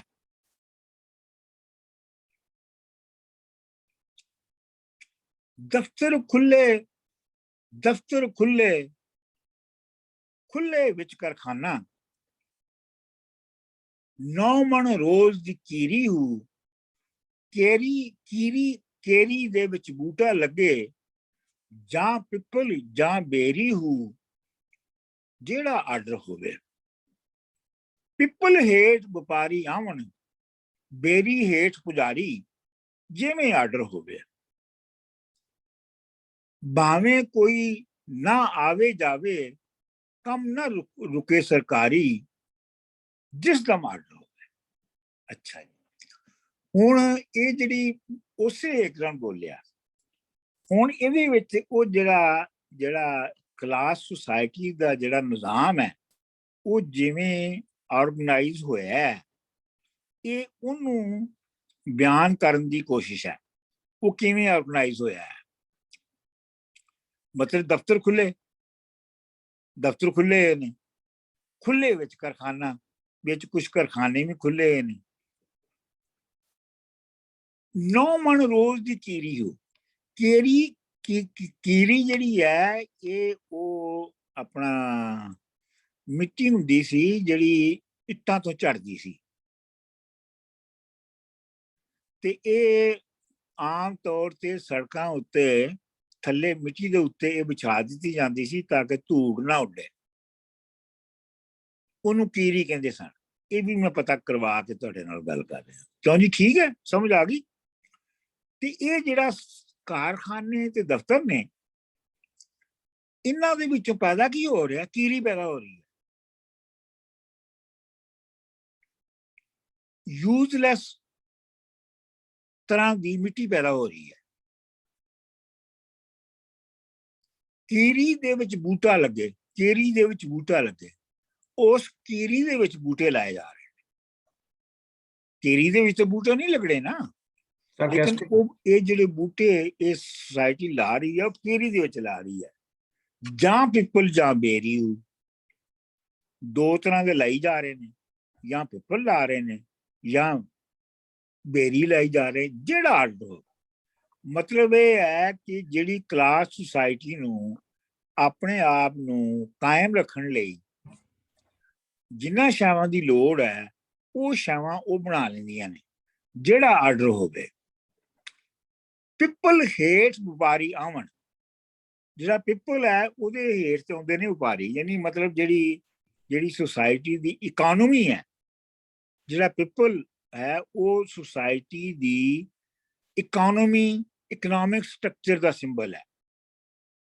ਬੇਰੀ ਹੇਠ ਪੁਜਾਰੀ, ਬੇਰੀ ਜਿਹੜੀ ਹੈ ਉਹ ਰਿਲੀਜੀਅਸ ਇੰਸਟੀਟਿਊਸ਼ਨ ਦਾ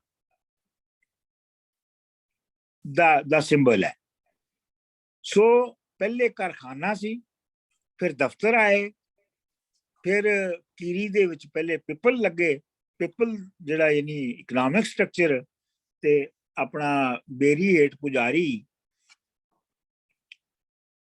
ਭਾਵੇਂ ਕੋਈ ਜਿਵੇਂ ਆਰਡਰ ਹੋਵੇ, ਭਾਵੇਂ ਕੋਈ ਨਾ ਆਵੇ ਜਾਵੇ, ਕੰਮ ਨਾ ਰੁਕੇ ਸਰਕਾਰੀ, ਜਿਸ ਦਾ ਆਰਡਰ ਹੋਵੇ। ਮਤਲਬ ਭਾਵੇਂ ਕੋਈ ਆਵੇ ਤੇ ਭਾਵੇਂ ਨਾ ਜਾਵੇ, ਡਸਨਟ ਮੇਕ ਐਨੀ ਡਿਫਰੈਂਸ। ਇਹ ਜਿਹੜਾ ਕਾਰਖਾਨਾ, ਇਹ ਜਿਹੜਾ ਕੰਮ ਸਰਕਾਰੀ ਹੈ, ਇਹ ਜਿਹੜਾ ਸਟੇਟ ਜਾਂ ਇਹ ਜਿਵੇਂ ਸੁਸਾਇਟੀ ਜਿਵੇਂ ਕੰਸਟਰਕਟ ਹੋਈ ਹੈ, ਇਹਨੂੰ ਇੱਕ ਮਸ਼ੀਨ ਦੀ ਤਰ੍ਹਾਂ ਚੱਲਦਿਆਂ ਰਹਿਣਾ ਚਾਹੀਦਾ। ਔਰ ਉਹਨੂੰ ਚਲਾਉਣ ਲਈ ਇੱਕ ਇਕਨੋਮਿਕ ਮਸ਼ੀਨ ਲੱਗੀ ਹੈ ਔਰ ਉਹਦੇ ਨਾਲ ਇੱਕ ਰਿਲੀਜੀਅਸ ਪੁਜਾਰੀਆਂ ਦੀ ਮਸ਼ੀਨ ਲੱਗੀ ਹੈ। ਸਮਝ ਆ ਗਈ ਤੁਹਾਨੂੰ ਗੱਲ ਦੀ? ਅੱਛਾ, ਸਾਵਿਆਂ ਰੁੱਖਾਂ ਵਿੱਚ ਨੇ ਭੁੱਸੇ ਖੱਪੇ। ਸਾਵੇ ਦਾ ਮਤਲਬ ਹੁੰਦਾ ਹੈ ਗ੍ਰੀਨ, ਯਾਨੀ ਗ੍ਰੀਨ ਦਰਖਤਾਂ ਦੇ ਵਿੱਚ ਜਿਹੜੇ ਹਰੇ ਦਰਖਤ ਨੇ ਉਹਨਾਂ ਦੇ ਵਿੱਚ ਖੱਪੇ ਦਾ ਮਤਲਬ ਹੁੰਦਾ ਗੈਪ। ਉਹਨਾਂ ਦੇ ਵਿੱਚ ਭੁੱਸੇ ਗੈਪ ਨੇ, ਭੁੱਸੇ ਰੰਗ ਦੇ, ਯਾਨੀ ਬਦਰੰਗੇ ਗੈਪ ਨੇ। ਗਿੱਡ ਨਹੀਂ ਜਾਂਦੀ ਸੁਰਮ ਸਲਾਈਆਂ। ਗਿੱਡ ਕਹਿੰਦੇ ਨੇ ਅੱਖਾਂ ਦੇ ਉੱਤੇ ਜਿਹੜੀ ਗਿੱਡ ਰਾਤ ਆ ਜਾਂਦੀ ਹੈ ਨਾ, ਉਹਨੂੰ ਤੋਂ ਤੇ ਤੁਹਾਨੂੰ ਪਤਾ ਹੀ ਹੋਇਆ ਕੀ ਹੁੰਦੀ ਹੈ ਗਿੱਡ। ਉਹਨੂੰ ਗਿੱਡ ਜਿਹੜੀ ਹੈ, ਜਿਹੜੀ ਗਿੱਡ ਹੈ, ਜਿਹੜੀ ਅਸਲੀ ਗਿੱਡ ਹੈ, ਉਹਦੇ ਉੱਤੇ ਜਿੰਨੀਆਂ ਵੀ ਤੁਸੀਂ ਸੁਰਮ ਸਲਾਈਆਂ ਪਾ ਲਓ ਅੱਖਾਂ ਵਿੱਚ, ਉਸ ਗਿੱਡ ਨੇ ਨਹੀਂ ਜਾਣਾ। ਪਿੰਸਲ ਨਾਲ ਨਹੀਂ ਹੱਸਦੇ ਜੱਪੇ, ਯਾਨੀ ਜਿਹੜੀ ਪਿੰਸਲ ਦੇ ਨਾਲ ਤੁਸੀਂ ਉਹ ਚਿਹਰੇ ਦੇ ਜਿਹੜੇ ਚੱਪੇ ਪਏ ਹੁੰਦੇ ਨੇ, ਕੀ ਧੱਬੇ ਜਿਹੇ ਪਏ ਹੁੰਦੇ ਨੇ, ਉਹ ਜੇ ਤੁਸੀਂ ਉਹਨਾਂ ਨੂੰ ਪੈਨਸਿਲ ਦੇ ਨਾਲ ਜਿਵੇਂ ਔਰਤਾਂ ਕਰਦੀਆਂ ਨੇ, ਉਹ ਨਹੀਂ ਹਟਦੇ। ਸਿਰ ਸਿਕਰੀ ਦਾ ਦਾਰੂ ਕੋਈ ਨਹੀਂ। ਜਿਹੜੀ ਸਿਰ 'ਚ ਸਿਕਰੀ ਪੈ ਜਾਂਦੀ ਹੈ ਨਾ ਤੁਹਾਡੇ, ਉਹਦਾ ਕੋਈ ਦਾਰੂ ਨਹੀਂ ਹੈਗਾ।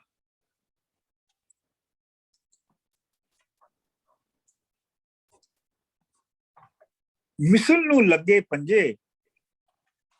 ਕਿਉਂ ਜੀ, ਮੈਂ ਠੀਕ ਪੜ੍ਹ ਰਿਹਾ? ਮੈਨੂੰ ਲੱਗਦਾ ਵਿੱਚੋਂ ਕੁਝ ਨਹੀਂ ਡਾਕਟਰ ਸਾਹਿਬ ਠੀਕ ਜਾ ਰਹੇ ਹੋ, ਮੈਂ ਅੱਛਾ। ਫੋਲੋ ਕਰ ਰਿਹਾ ਬੁੱਕ ਤੋਂ। ਅੱਛਾ, ਮਿਸਲ ਨੂੰ ਲੱਗੇ ਪੰਜੇ, ਕੁਰਸੀਆਂ ਉੱਪਰ ਅਫਸਰ ਬੈਠੇ, ਵਿੱਚੋਂ ਗੰਜੇ। ਬੱਦਲ ਦਾ ਇਤਬਾਰ ਨਹੀਂ ਅੱਜਕੱਲ, ਅੰਦਰ ਡਾਲੋ ਮੰਜੇ। ਟੇਪ ਰਿਕਾਰਡਰ ਚੱਲਦਾ ਰਹਿ ਗਿਆ।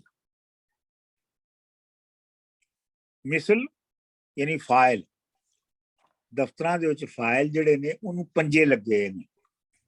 ਪੰਜੇ ਦਾ ਮਤਲਬ ਹੈ ਕਿ ਉਹ ਕੁਝ ਖੂਨ ਲਈ, ਯਾਨੀ ਲੋਕਾਂ ਕੋਲੋਂ ਰਿਸ਼ਵਤ ਲੈਣ ਲਈ ਤਿਆਰ ਨੇ। ਤੇ ਕੁਰਸੀਆਂ ਉੱਪਰ ਅਫਸਰ ਬੈਠੇ, ਵਿੱਚੋਂ ਗੰਜੇ, ਉੱਤੋਂ ਵਾਲ ਨੇ ਪਰ ਵਿੱਚੋਂ ਸਾਰੇ ਗੰਜੇ ਨੇ, ਕਿਸੇ ਦੇ ਵਾਲ ਨਹੀਂ ਹੈਗੇ। ਬੱਦਲ ਦਾ ਇਤਬਾਰ ਨਹੀਂ ਅੱਜਕੱਲ, ਮੌਸਮ ਜਿਹੜਾ ਹੈ, ਜਿਹੜਾ ਪੋਲੀਟੀਕਲ ਜਿਹੜੀ ਸਿਚੁਏਸ਼ਨ ਹੈ, ਇਹ ਬਹੁਤ ਅਨਸਟੇਬਲ ਹੈ। ਤੇ ਅੰਦਰ ਡਾਲੋ ਮੰਜੇ ਤੇ ਟੇਪ ਰਿਕਾਰਡਰ ਚੱਲਦਾ ਰਹਿ ਗਿਆ। ਠੀਕ ਹੈ ਜੀ। ਇਹ ਹੁਣ ਦੁਬਾਰਾ ਫੇਰ ਲਾਖੀ ਜਿਹੜਾ ਉਹ ਦੁਬਾਰਾ ਫੇਰ ਬੋਲ ਰਿਹਾ। ਛੱਡ ਵੱਡੀਏ ਚੂੜੀਏ, ਲਾਖੀ ਦੇ ਦਰਬਾਰ ਦੀਏ। ਉਹ ਔਰਤ ਉੱਥੇ ਝਾੜੂ ਫੇਰ ਰਹੀ ਹੈ ਨਾ, ਤੇ ਉਹਨੂੰ ਉਹ ਕਹਿ ਰਿਹਾ ਛੱਡ ਵੱਡੀਏ ਚੂੜੀਏ, ਵੱਡੀ ਦੀ ਚੂੜੀ ਬਣੀ ਫਿਰਨੀ ਹੈ ਮੇਰੇ ਦਰਬਾਰ ਦੀ। ਛੱਡ ਇਸ ਝਾੜੂ ਨੂੰ, ਛੱਡ ਵੱਡੀਏ ਚੂੜੀਏ, ਲਾਖੀ ਦੇ ਦਰਬਾਰ ਦੀਏ। ਝਾੜੂ ਨਾਲ ਵੀ ਰੋਗ ਅੰਦਰ ਦੇ ਝੜਦੇ ਨੇ ਕੋਈ। ਝਾੜੂ ਨਾਲ ਜਿਹੜੇ ਅੰਦਰ ਦੀਆਂ ਜਿਹੜੀਆਂ ਬਿਮਾਰੀਆਂ ਨੂੰ ਉਹ ਕਦੀ ਝਾੜੂ ਨਾਲ ਝੜ ਸਕਦੀਆਂ ਨੇ? ਐਵੇਂ ਨਾ ਭਈ ਇੱਧਰ ਦੀ ਖੇ ਉੱਧਰ ਪਾ। ਮਤਲਬ ਤੂੰ ਜੋ ਕਰ ਰਹੀ ਹੈ ਉਹ ਤੇ ਇੱਧਰੋਂ ਮਿੱਟੀ ਖੇ ਚੁੱਕ ਕੇ ਤੇ ਦੂਜੇ ਪਾਸੇ ਰੱਖ ਦਿੰਦੀ ਹੈ। ਖੇ ਮੁੱਕਦੀ ਤੇ ਨਹੀਂ ਹੈਗੀ। ਐਵੇਂ ਨਾ ਖੇ ਇੱਧਰ ਦੀ, ਐਵੇਂ ਨਾ ਭਈ ਇੱਧਰ ਦੀ ਖੇ ਉੱਧਰ ਪਾ। ਫਿਰ ਦੱਸਾਂ ਤੂੰ ਦਾਰੂ ਲਾਖੀ, ਉਸ ਜ਼ਨਾਨੀ ਝਾੜੂ ਛੱਡ ਕਰ ਮੰਡਲ ਚ ਆਇਆ ਤੇ ਦੇਣ ਧਰੌਂਕਾ ਲੱਗੀ। ਉਹ ਜ਼ਨਾਨੀ ਕਹਿੰਦੀ ਹੈ ਫਿਰ ਤੂੰ ਹੀ ਦੱਸ ਗਾ ਲਾਖੀ, ਫਿਰ ਤੂੰ ਦੱਸ, ਜੇ ਇੰਜ ਨਹੀਂ ਜਾਂਦੇ ਤੇ ਫਿਰ ਕਿਵੇਂ ਜਾਂਦੇ ਨੇ? ਤੇ ਉਹ ਜ਼ਨਾਨੀ ਜਿਹੜੀ ਹੈ ਉਹ ਝਾੜੂ ਨੂੰ ਛੱਡ ਦਿੱਤਾ ਉਹਨੇ, ਤੇ ਬਾਲਟੀ ਪਾਣੀ ਦੀ ਚੁੱਕ ਕੇ ਤੇ ਉਹ ਧਰੌਂਕਾ ਦੇਣ ਲੱਗ ਪਈ ਹੈ। ਹੁਣ ਅੱਗੇ ਫੇਰ ਲਾਖੀ ਹੈ। ਆਪੇ ਝਾੜ ਲੋਈ ਦੀਆਂ ਜੂਆਂ। ਲੋਈ ਜਿਹੜੀ ਤੁਸੀਂ ਉੱਤੇ ਆਪਣੀ ਸਰਦੀਆਂ ਚ ਲੈਂਦੇ ਹੋ, ਊਨੀ ਚਾਦਰ, ਉਹਨੂੰ ਲੋਈ ਕਹਿੰਦੇ ਨੇ ਨਾ, ਤੇ ਉਹਦੀ ਵਿੱਚ ਜਿਹੜੀਆਂ ਜੂਆਂ ਪੈ ਜਾਂਦੀਆਂ ਨੇ, ਆਪੇ ਝਾੜ ਲੋਈ ਦੀਆਂ ਜੂਆਂ, ਆਪਣੀ ਲੋਈ ਦੀਆਂ ਜੂਆਂ ਆਪੇ ਹੀ ਝਾੜਨੀਆਂ ਪੈਂਦੀਆਂ ਨੇ। ਆਪਣੀ ਲੋਈ ਝਾੜਨ ਲਈ ਕੀ ਲੋੜੇ ਪੁੱਤਰ ਬਗਾਨੇ। ਜੇ ਤੇਰੀ ਲੋਈ ਦੇ ਵਿੱਚ ਜੂਆਂ ਪੈ ਗਈਆਂ ਨੇ ਤੇ ਉਹਨਾਂ ਨੂੰ ਝਾੜਨ ਲਈ ਬਗਾਨੇ ਪੁੱਤਰ ਕਿਉਂ ਲੱਭ ਰਹੀ ਹੈ? ਅੰਦਰ ਬੂਟੀ ਨਾ ਫੁੱਲੇ ਤੇ ਪੁੱਤ ਜਮਾਵਣ ਕਿਸ ਕਾਰ। ਇਹ ਆਇਆ ਉਥੋਂ, ਇਹ ਲਾਈਨ ਜਿਹੜੀ ਹੈ ਤੁਹਾਨੂੰ ਯਾਦ ਹੋਏਗਾ, ਸੁਲਤਾਨ ਬਾਹੂ ਦੀ ਹੈ, ਅੰਦਰ ਬੂਟੀ ਮੁਸ਼ਕ ਮਚਾਇਆ ਜਾਨ ਫੁੱਲਾਂ ਪਰ ਆਈ ਹੂ। ਇਹ ਉਥੋਂ ਲਾਈਨ ਆਈ ਹੈ। ਅੰਦਰ ਬੂਟੀ ਨਾ ਫੁੱਲੇ, ਜੇ ਬੰਦੇ ਦੇ ਅੰਦਰ ਬੂਟੀ ਨਾ ਫੁੱਲੇ ਤੇ ਪੁੱਤ ਜਮਾਉਣ ਕਿਸ ਕਾਰੀ। ਤੇ ਫਿਰ ਪੁੱਤ ਜਮਾਉਣ ਦਾ ਕੀ ਫਾਇਦਾ ਹੈ? ਜਾਂ ਖਟੜੇ ਬਹਾਲ ਕਈ ਮਾਲੀ ਝੋਲਣਾ। ਖਟੜੇ ਦਾ ਮਤਲਬ ਹੁੰਦਾ ਹੈ ਜਿੱਥੇ ਡੰਗਰਾਂ ਨੂੰ, ਜਿੱਥੇ ਮੱਝਾਂ ਗਾਵਾਂ ਨੂੰ ਬੱਝਿਆ ਜਾਂਦਾ ਹੈ, ਵਾੜਾ ਵੀ ਜਿਹਨੂੰ ਕਹਿੰਦੇ ਨੇ, ਉਹਨੂੰ ਕਹਿੰਦੇ ਨੇ ਖਟੜੇ। ਖਟੜੇ ਭਾਲ ਦਾ ਮਤਲਬ ਹੈ ਲੱਭ, ਤਲਾਸ਼ ਕਰ, ਸਰਚ ਆਊਟ। ਕਾਈ ਮਾਲੀ ਝੋਲਣਾ, ਮਾਲੀ ਹੁੰਦਾ ਹੈ ਜਿਹੜਾ ਕਿ ਵੱਡਾ ਬਫਲੋ, ਮੇਲ ਬਫਲੋ, ਜਿਹੜਾ ਇੰਪ੍ਰੈਗਨੇਟ ਕਰਨ ਲਈ ਬਫਲੋਜ਼ ਨੂੰ ਰੱਖਿਆ ਜਾਂਦਾ, ਉਹਨੂੰ ਮਾਲੀ ਕਹਿੰਦੇ ਨੇ। ਮਾਲੀ ਝੋਲਣਾ ਮਤਲਬ ਜਿਹੜਾ ਝੂਲਦਾ ਹੋਇਆ, ਬਹੁਤ ਤਾਕਤਵਰ ਮਾਲੀ ਜਿਹੜਾ, ਉਹ ਲੱਭ। ਜਾ ਖਟੜੇ ਭਾਲ ਕਾਈ ਮਾਲੀ ਝੋਲਣਾ ਤੇ ਛੱਡ ਖੱਸੀਆਂ ਦੀ ਖੁਰਲੀ। ਇਹ ਸਭ ਜਿਸ ਖੁਰਲੀ ਤੇ ਤੂੰ ਖਾ ਰਹੀ ਹੈ ਨਾ, ਜਿਸ ਤੂੰ ਖੁਰਲੀ ਤੇ ਖੜੀ ਹੈ, ਇਹ ਸਭ ਖੱਸੀਆਂ ਦੀ ਖੁਰਲੀ ਹੈ, ਇੰਪੋਰਟੈਂਟਸ ਨੇ ਸਾਰੇ।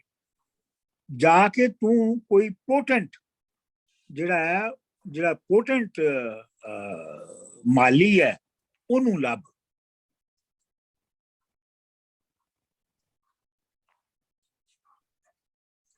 ਕੀ ਝੂਠੀਆਂ ਗਿਟਕਾਂ ਨੱਪ ਕੇ, ਕੀ ਝੂਠੀਆਂ ਗਿਟਕਾਂ ਨੱਪ ਢਿੱਡ ਧਰਕਾਉਣੀ ਪਈ। ਇਹ ਜਿਹੜਾ ਤੂੰ ਢਿੱਡ ਕੱਢ ਲੈਣੀ ਹੈ ਬੱਚਾ ਜੰਮਣ ਵਾਲਾ, ਇਹ ਇੰਝ ਹੀ ਹੈ ਜਿਵੇਂ ਝੂਠੀਆਂ ਗਿਟਕਾਂ ਨੱਪ ਕੇ ਤੇ ਕੋਈ ਦਰਖਤ ਉਗਾਇਆ ਜਾਵੇ। ਕੀ ਝੂਠੀਆਂ ਗਿਟਕਾਂ ਨੱਪ ਕੇ ਢਿੱਡ ਧਰਕਾਉਣੀ ਪਈ। ਉਹ ਕਿਹੜਾ ਨੌਸ਼ਾ ਸਾਨ ਮਹਿਰੀਏ। ਇਹ ਨੌਸ਼ਾ ਜਿਹੜਾ ਸੀ, ਇਹ ਵੀ ਇੱਕ ਪੀਰ ਸੀ।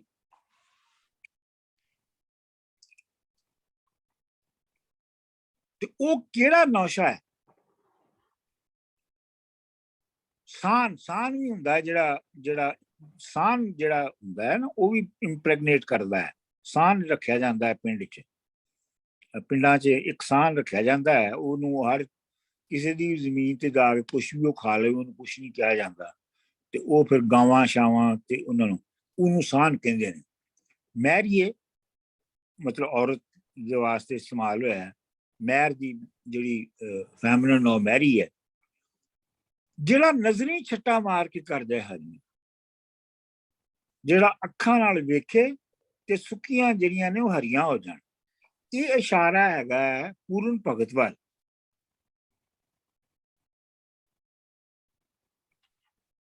ਇਹ ਇਸ਼ਾਰਾ ਪੂਰਨ ਭਗਤ ਵੱਲ ਹੈ। ਤੁਸੀਂ ਮੈਨੂੰ ਦੱਸੋ, ਤੁਹਾਨੂੰ ਪਤਾ ਪੂਰਨ ਭਗਤ ਦੀ ਕਹਾਣੀ ਕੀ ਸੀ?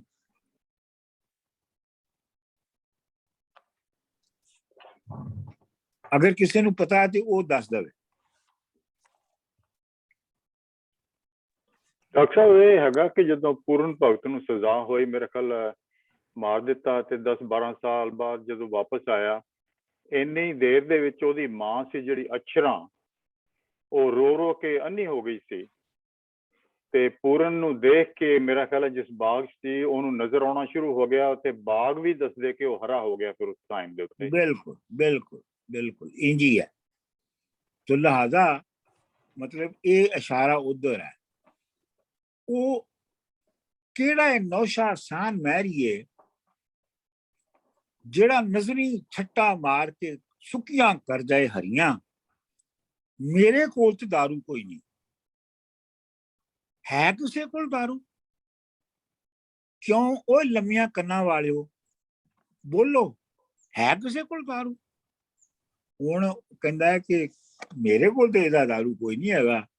ਲੰਮਾ ਕੰਨਾਂ ਵਾਲੇ ਜਿਹੜੇ ਦੋਵੇਂ ਗਏ ਨੇ, ਇਹਨਾਂ ਨੂੰ ਉਹ ਐਡਰੈਸ ਕਰਕੇ ਕਹਿੰਦਾ ਕਿਉਂ ਇਹ ਲੰਮੀਆਂ ਕੰਨਾਂ ਵਾਲਿਓ, ਹੈ ਕਿਸੇ ਕੋਲ दारू? ਇਹ ਤੁਸੀਂ ਬੜੇ ਆਏ ਹੋ ਸ਼ਹਿਰੋਂ ਤੇ ਤੁਹਾਡੇ ਕੋਲ ਇਸ ਗੱਲ ਦਾ दारू ਹੈਗਾ ਕੋਈ? ਬੋਲੋ, ਹੈ ਕਿਸੇ ਕੋਲ दारू? ਬਿੱਲ ਬਤੌੜਿਓ। ਬਿੱਲ ਬਤੌੜਾ ਕੀ ਹੁੰਦਾ ਅਮਰਜੀਤ ਜੀ? ਇਹ ਨਹੀਂ ਮੈਨੂੰ ਪਤਾ ਜੀ। ਉੱਲੂ। ਉੱਲੂ, ਅੱਛਾ। ਹਾਂਜੀ, ਇਹ ਉੱਲੂ ਨੂੰ ਬਿੱਲ ਬਤੌੜਾ ਕਹਿੰਦੇ ਨੇ। ਇਹ ਦਰਖਤਾਂ ਦੇ ਉੱਤੇ ਰਾਤ ਨੂੰ ਹੁੰਦਾ ਸੀਗਾ। ਅੱਛਾ, ਮੈਂ ਲਾਟੂ ਨੂੰ ਅਰਕ ਮਾਰ ਕੇ ਆਖਿਆ, ਅਰਕ ਦਾ ਮਤਲਬ ਹੈ ਕੋਣੀ। ਮੈਂ ਲਾਟੂ ਨੂੰ ਕੋਣੀ ਮਾਰੀ, ਚੱਲੀਏ ਯਾਰ ਹੁਣ ਔਖਾ ਨਾ ਐਵੇਂ ਹੋ ਜਾਏ ਕਿਧਰੇ, ਛੱਡ ਚੱਲੀਏ ਇੱਥੋਂ, ਇਹ ਐਵੇਂ ਕਿਤੇ ਹੋਰ ਹੀ ਔਖਾ ਨਾ ਹੋ ਜਾਵੇ। ਮਾਈਕ ਨੂੰ ਹੱਥੋਂ ਸੁੱਟ ਕੇ ਲਾਟੂ ਆਖਣ ਲੱਗਾ, ਲਾਟੂ ਜਿਹੜਾ ਸੀ ਨਾਲ ਦਾ, ਦੋ ਜਾਣੇ ਨੇ ਨਾ, ਇੱਕ ਮੈਂ ਤੇ ਇੱਕ ਲਾਟੂ ਨਾ, ਤੇ ਲਾਟੂ ਨੇ ਆਪਣੇ ਹੱਥੋਂ ਮਾਈਕ ਨੂੰ ਸੁੱਟ ਦਿੱਤਾ ਤੇ ਉਹ ਆਖਣ ਲੱਗਾ ਉਹਨੂੰ, ਮੈਨੂੰ ਗੱਲ ਕਰਨ ਦੇ। ਕਹਿੰਦਾ ਮੈਂ, ਉਹ ਲਾਟੂ ਨੇ ਕਿਹਾ ਮੈਂ ਗੱਲ ਕਰਨਾ ਹੈ ਇਹਦੇ ਨਾਲ। ਲੈ ਲਾਠੀ ਮੇਰੇ ਕੰਨ ਕੱਪ ਕੇ ਨਿੱਕੇ ਕਰ ਦੇ। ਲਾਟੂ ਨੇ ਕਿਹਾ ਜੇ ਮੇਰੇ ਕੰਨ ਲੰਮੇ ਨੇ ਤੇ ਤੂੰ ਇਹਨਾਂ ਨੂੰ ਕੱਪ ਕੇ ਨਿੱਕੇ ਕਰ ਦੇ। ਫਿਰ ਲਾਟੂ ਵੱਲ ਉਹਨੇ ਘੂਰੀ ਵੱਟੀ, ਚੜੀਆਂ ਅੱਖਾਂ ਹੋਰ ਚੜ ਗਈਆਂ। ਫਿਰ ਉਹ ਲਾਟੂ ਨੂੰ ਆਖਦਾ ਹੈ, ਲਾਖੀ ਮੁੜ ਆਇਆ ਹੈ ਤੂੰ ਕੰਨ ਪੜਵਾਣਿਆ। ਇਹ ਕਿਹਦੇ ਵੱਲ ਇਸ਼ਾਰਾ ਜੀ?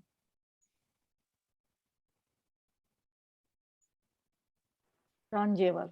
ਰਾਂਝੇ ਮੁੜ ਆਇਆ ਤੂੰ ਕੰਨ ਪੜਵਾਣਿਆ, ਤੈਨੂੰ ਰੰਗਪੁਰੀਆਂ ਸਤਰੰਗਿਆ ਨਹੀਂ? ਰੰਗਪੁਰੀਏ ਜਿਹੜੇ ਹੀਰ ਦੇ ਸਹੁਰੇ, ਰੰਗਪੁਰ ਹੀਰ ਦਾ ਸਹੁਰਿਆਂ ਦਾ ਸ਼ਹਿਰ ਸੀ। ਤੈਨੂੰ ਰੰਗਪੁਰੀਆਂ ਸਤਰੰਗਿਆ ਨਹੀਂ? ਤੈਨੂੰ ਆਪਣੇ ਵਗੈਰਾ ਉਹਨਾਂ ਨੇ ਸੱਤ ਰੰਗ ਨਹੀਂ ਤੇਰੇ ਬਣਾਏ ਉਹਨਾਂ ਨੇ?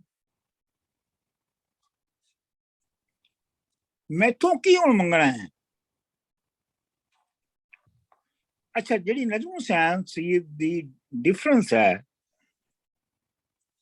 ਸਮਝੋ ਤੁਸੀਂ ਜਿਵੇਂ ਸ਼ਿਵ ਕੁਮਾਰ ਬਟਾਲਵੀ ਤੋਂ ਜਿਹੜੀ ਡਿਫਰ ਤੁਹਾਨੂੰ ਲੱਗੇਗਾ ਕਿ ਨਜਮ ਹੁਸੈਨ ਸਈਦ ਦੀ ਹਰ ਨਜ਼ਮ ਚ ਪਹਿਲੀ ਗੱਲ ਤੇ ਹੈ ਕਿ ਹਰ ਨਜ਼ਮ ਚ ਕਰੈਕਟਰ ਹੁੰਦੇ ਨੇ। ਹਰ ਨਜ਼ਮ ਵਿੱਚ ਕੋਈ ਕਰੈਕਟਰ ਹੁੰਦੇ ਨੇ। ਇੱਕ ਤੇ ਪਹਿਲੀ ਗੱਲ ਇਹ ਹੈ, ਫਸਟ ਪਰਸਨ ਚ ਹੋਏਗੀ ਆਮ ਤੌਰ ਦੇ ਉੱਤੇ, ਔਰ ਉਹ ਚ ਕਰੈਕਟਰ ਹੋਣਗੇ। ਇੱਕ ਗੱਲ। ਦੂਜੀ ਗੱਲ, ਨਜਮ ਹੁਸੈਨ ਸਈਦ ਦੀ ਜਿਹੜੀ ਨਜ਼ਮ ਹੈ ਉਹਦੇ ਵਿੱਚ ਹਮੇਸ਼ਾ ਜਿਹੜੀ ਇੱਕ ਤੇ ਹਿੱਸਾ ਹੋਏਗਾ ਜਿਹੜੀ ਮਿਜ਼ਰੀ ਦੀ ਪੋਰਟਰੇਲ ਦਾ,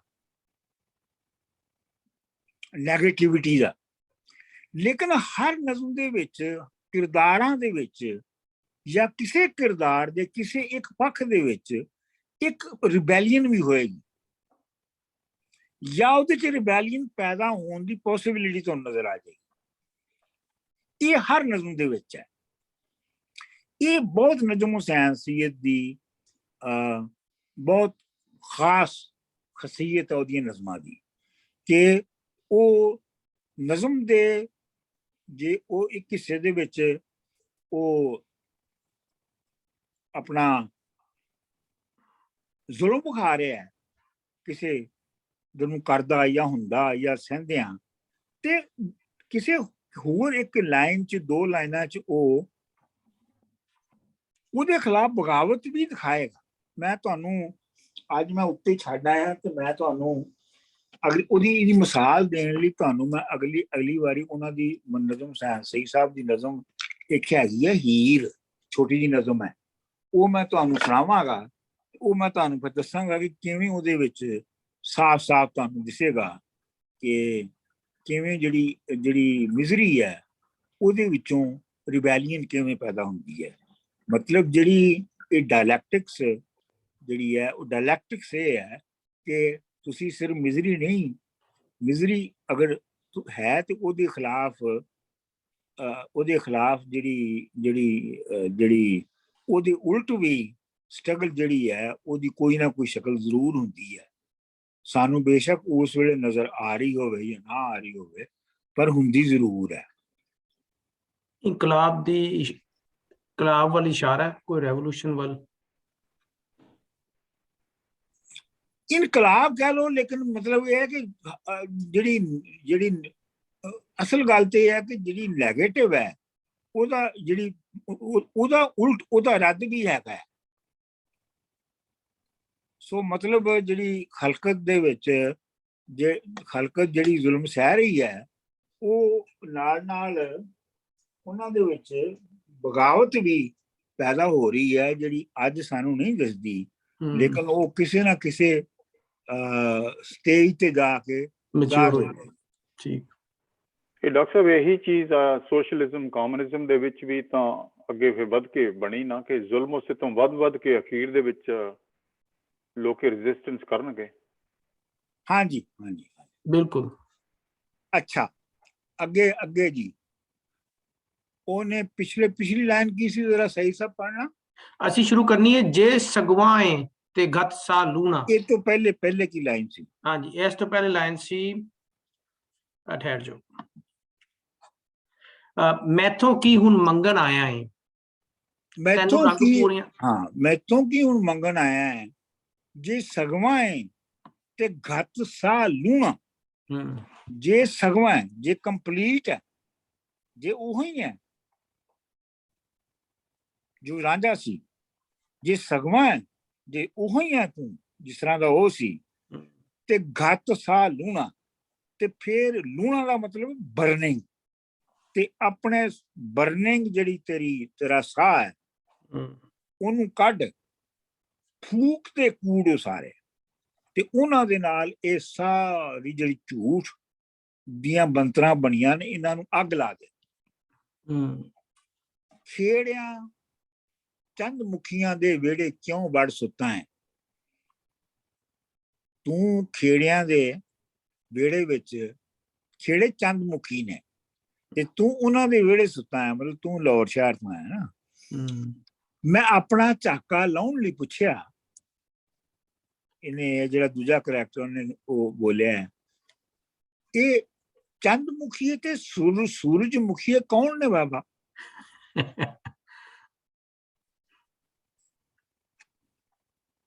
ਵਾਹ ਪਟਵਾਰੀਆ, ਭੁੱਲ ਗਿਆ ਇਹਨਾਂ ਨਾ ਜਜਮਾਨਾਂ ਦੇ। ਤੇ ਲਾਖੀ ਉਹਨੂੰ ਕਹਿੰਦਾ ਕਿ ਵਾਹ ਪਟਵਾਰੀਆ, ਪਟਵਾਰੀ ਤੇ ਉਹ ਹੁੰਦੇ ਜਿਹੜੇ ਖੇਤਾਂ ਦੇ ਫਸਲਾਂ ਦੇ ਤੇ ਜ਼ਮੀਨਾਂ ਦੇ ਹਿਸਾਬ ਰੱਖਦੇ ਨੇ, ਤੇ ਮਤਲਬ ਵਾਹ ਪਟਵਾਰੀਆ ਸਿਨਿਕਲੀ ਕਹਿ ਰਿਹਾ ਨਾ, ਵਾਹ ਪਟਵਾਰੀਆ ਭੁੱਲ ਗਏ ਨਾ ਜਜਮਾਨਾਂ ਦੇ। ਜਜਮਾਨ ਜਿਹੜਾ ਲਫ਼ਜ਼ ਹੈ ਉਹ ਇਹ ਲਫ਼ਜ਼ ਆਇਆ ਹੈ ਯੱਜ ਤੋਂ। ਯੱਜ ਜਿਹੜੀ ਇਬਾਦਤ ਕਰਨ ਵਾਲੇ, ਤੇ ਜਦੋਂ ਟ੍ਰਾਈਬਲ ਸਿਸਟਮ ਦੇ ਵਿੱਚ ਅਮੀਰ ਗਰੀਬ ਹੋ ਗਏ ਤੇ ਫਿਰ ਜਿਹੜਾ ਯੱਜ ਦਾ ਕੰਮ ਸੀ ਉਹ ਉਹਨਾਂ ਨੇ ਪ੍ਰੋਫੈਸ਼ਨਲ ਕਮੀ ਲੋਕਾਂ ਨੂੰ ਦੇ ਦਿੱਤਾ, ਮਰਾਸੀਆਂ ਨੂੰ ਦੇ ਦਿੱਤਾ, ਤੇ ਜਿਨ੍ਹਾਂ ਲਈ ਯੱਜ ਕੀਤਾ ਜਾਂਦਾ ਸੀ ਉਹਨਾਂ ਨੂੰ ਯਜਮਾਨ ਕਿਹਾ ਗਿਆ। ਇਸ ਲਈ ਤੁਸੀਂ ਕਦੀ ਗੌਰ ਕਰਿਓ ਕਿ ਜਿਹੜਾ ਮਰਾਸੀ ਨੇ ਉਹ ਆਮ ਤੌਰ ਦੇ ਉੱਤੇ ਪ੍ਰਾਪਰਟੀਡ ਕਲਾਸ ਨੂੰ ਯਜਮਾਨ ਕਹਿੰਦੇ ਨੇ, ਕਹਿ ਕੇ ਬੁਲਾਉਂਦੇ ਨੇ। ਵਾਹ ਪਟਵਾਰੀਆ ਭੁੱਲ ਗਿਆ ਹੈ ਨਾ ਜਜਮਾਨਾਂ ਦੇ, ਯਾਨੀ ਜਿਨ੍ਹਾਂ ਦਾ ਜਜਮਾਨ ਜਿਨ੍ਹਾਂ ਦੇ ਤੂੰ ਇਬਾਦਤਾਂ ਕਰਦਾ ਸਾਂ, ਜਿਨ੍ਹਾਂ ਲਈ ਤੂੰ ਗੀਤ ਗਾਉਂਦਾ ਸਾਂ, ਉਹਨਾਂ ਦੇ ਨਾਮ ਭੁੱਲ ਗਏ। ਚੰਦ ਮੁਖੀ, ਚੰਦਮੁਖੀ ਕੌਣ ਨੇ? ਖੁੰਬਾਂ।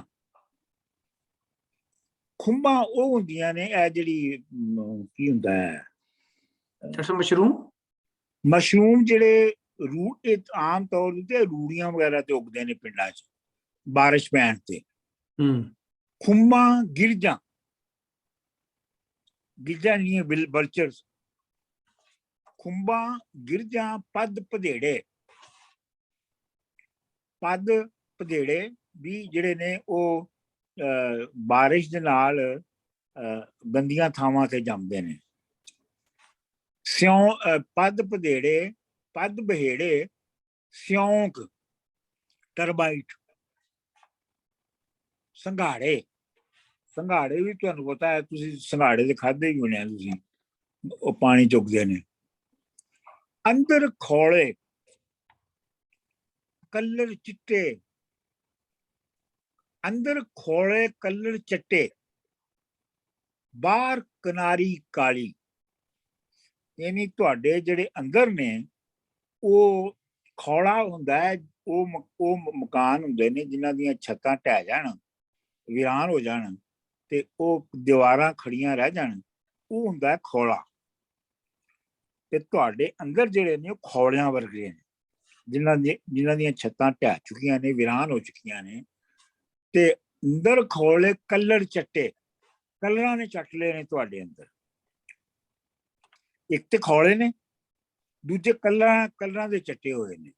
ਬਾਹਰ ਕਿਨਾਰੀ ਕਾਲੀ, ਤੇ ਬਾਹਰ ਉਹਦੇ ਇੱਕ ਕਾਲੀ ਕਿਨਾਰੀ ਵਾਹੀ ਗਈ ਹੈ। ਠੰਡ ਨਹੀਂ, ਫੁੱਲਣ ਬੁੱਲੀਆਂ ਸੁੱਤੀਆਂ ਖਿਲਰਨ। ਫੁੱਲਣ ਭੁੱਲੀਆਂ, ਹਾਂ, ਫੁੱਲਣ ਭੁੱਲੀਆਂ ਸੁੱਤੀਆਂ ਖਿਲਰਨ, ਬੁੱਲੀਆਂ ਸੁੱਤੀਆਂ ਖਿਲਰਨ। ਮਤਲਬ ਇਹ ਅੰਦਰ ਜਿਹੜਾ ਹੈ ਆਪਣਾ, ਜਿਹੜਾ ਤੁਹਾਡਾ ਅੰਦਰ ਹੈ, ਇਹ ਜਿਹੜੀਆਂ ਭੁੱਲੀਆਂ ਦਾ ਫੁੱਲਣਾ ਹੈ, ਭੁੱਲੀਆਂ ਫੁੱਲਦੀਆਂ ਨੇ ਤੇ ਇਹ ਸੁੱਤਿਆਂ ਦੇ ਵਿੱਚ ਖਿਲਰਦੀਆਂ ਨੇ। ਮਤਲਬ ਜਿਹੜੀਆਂ ਤੁਹਾਡੇ ਖਿਆਲਾਤ ਵਿਚਾਰ ਨੇ ਇਹ ਇੰਜ ਨੇ। ਠੰਡ। ਅੱਛਾ ਡਾਕਟਰ ਸਾਹਿਬ, ਮੈਂ ਸੌਰੀ ਟੂ ਇੰਟਰਪਟ ਯੂ, ਆਪਣੇ ਕੋਲ 10-15 ਮਿੰਟ ਰਹਿ ਗਏ ਨੇ ਫॉर द ਨੈਕਸਟ ਕਲਾਸ। ਇਹ ਕੰਪਲੀਟ ਕਰ ਲਈਏ ਮੇਰਾ। ਇੱਕ ਮਿੰਟ ਆ ਜਾਓ, ਮੈਨੂੰ ਦੇਖਣ ਦਿਓ।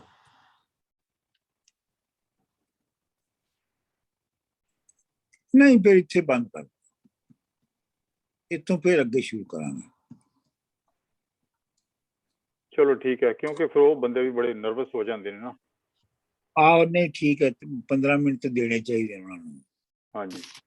ਅੱਛਾ, ਇੱਥੇ ਇੱਕ ਮਿੰਟ ਬੰਦ ਕਰਨ ਤੋਂ ਪਹਿਲੇ ਆਪਣਾ ਜਿੰਨੇ ਵੀ ਅੱਜ ਸਾਡੀ ਸੰਗਤ ਦੇ ਵਿੱਚ ਹੈ ਨੇ, ਕਿਸੇ ਦਾ ਕੋਈ ਹੁਣ ਤੱਕ ਦਾ ਸਵਾਲ ਹੈ ਤੇ ਉਹ ਪੁੱਛ ਲਓ।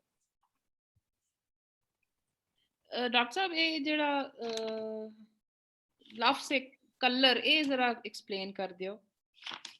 ਕਲਰ ਹੁੰਦਾ ਹੈ ਇਹ ਜਿਹੜੀ ਜ਼ਮੀਨ ਦੇ ਉੱਤੇ ਚਿੱਟੇ ਰੰਗ ਦਾ ਇੱਕ ਕੈਮੀਕਲ ਆ ਜਾਂਦਾ ਹੈ, ਉਹਨੂੰ ਕਲਰ ਕਹਿੰਦੇ ਨੇ।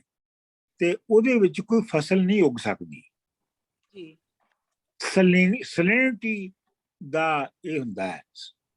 ਇਹ ਜੇ ਸਾਰੀ ਜਿਹੜੀ ਚੀਜ਼ਾਂ ਆ, ਮਸ਼ਰੂਮ ਤੇ ਗਿਰਜਾਂ ਤੇ ਦੀਮਕ, ਇਹ ਨੈਗੇਟਿਵ ਨੇ ਨਾ ਸਾਰੀਆਂ, ਜਿਹੜੇ ਨਾ ਇਹ ਦੂਈ ਚੀਜ਼ਾਂ ਪਰ ਪਲਨੇ, ਇਹ ਉਹ ਹੀ ਗੱਲ ਹੋਈ ਨਾ। ਹਾਂਜੀ, ਮਤਲਬ ਇਹ ਉਹ ਨੇ ਜਿਹੜੇ ਹਾਂਜੀ ਪੈਰਾਸਾਈਟਸ ਨੇ। ਬਿਲਕੁਲ ਐਗਜ਼ੈਕਟ ਲਫ਼ਜ਼ ਬੋਲਿਆ ਤੁਸੀਂ। ਯਾਨੀ ਇਹ ਪੈਰਾਸਾਈਟ ਪੈਦਾ ਹੋ ਰਹੀਆਂ ਨੇ, ਯਾਨੀ ਇਹ ਫਰਟਾਈਲ ਐਂਡ ਐਂਟੀ ਫਰਟਾਈਲ ਨੇ ਚੀਜ਼ਾਂ ਹੈ। ਮਤਲਬ ਪੈਰਾਸਾਈਟ ਉਹਨਾਂ ਨੇ ਸਹੀ ਲਫ਼ਜ਼ ਬੋਲ ਦਿੱਤਾ ਹੈ। ਹੋਰ ਕੋਈ ਸਵਾਲ?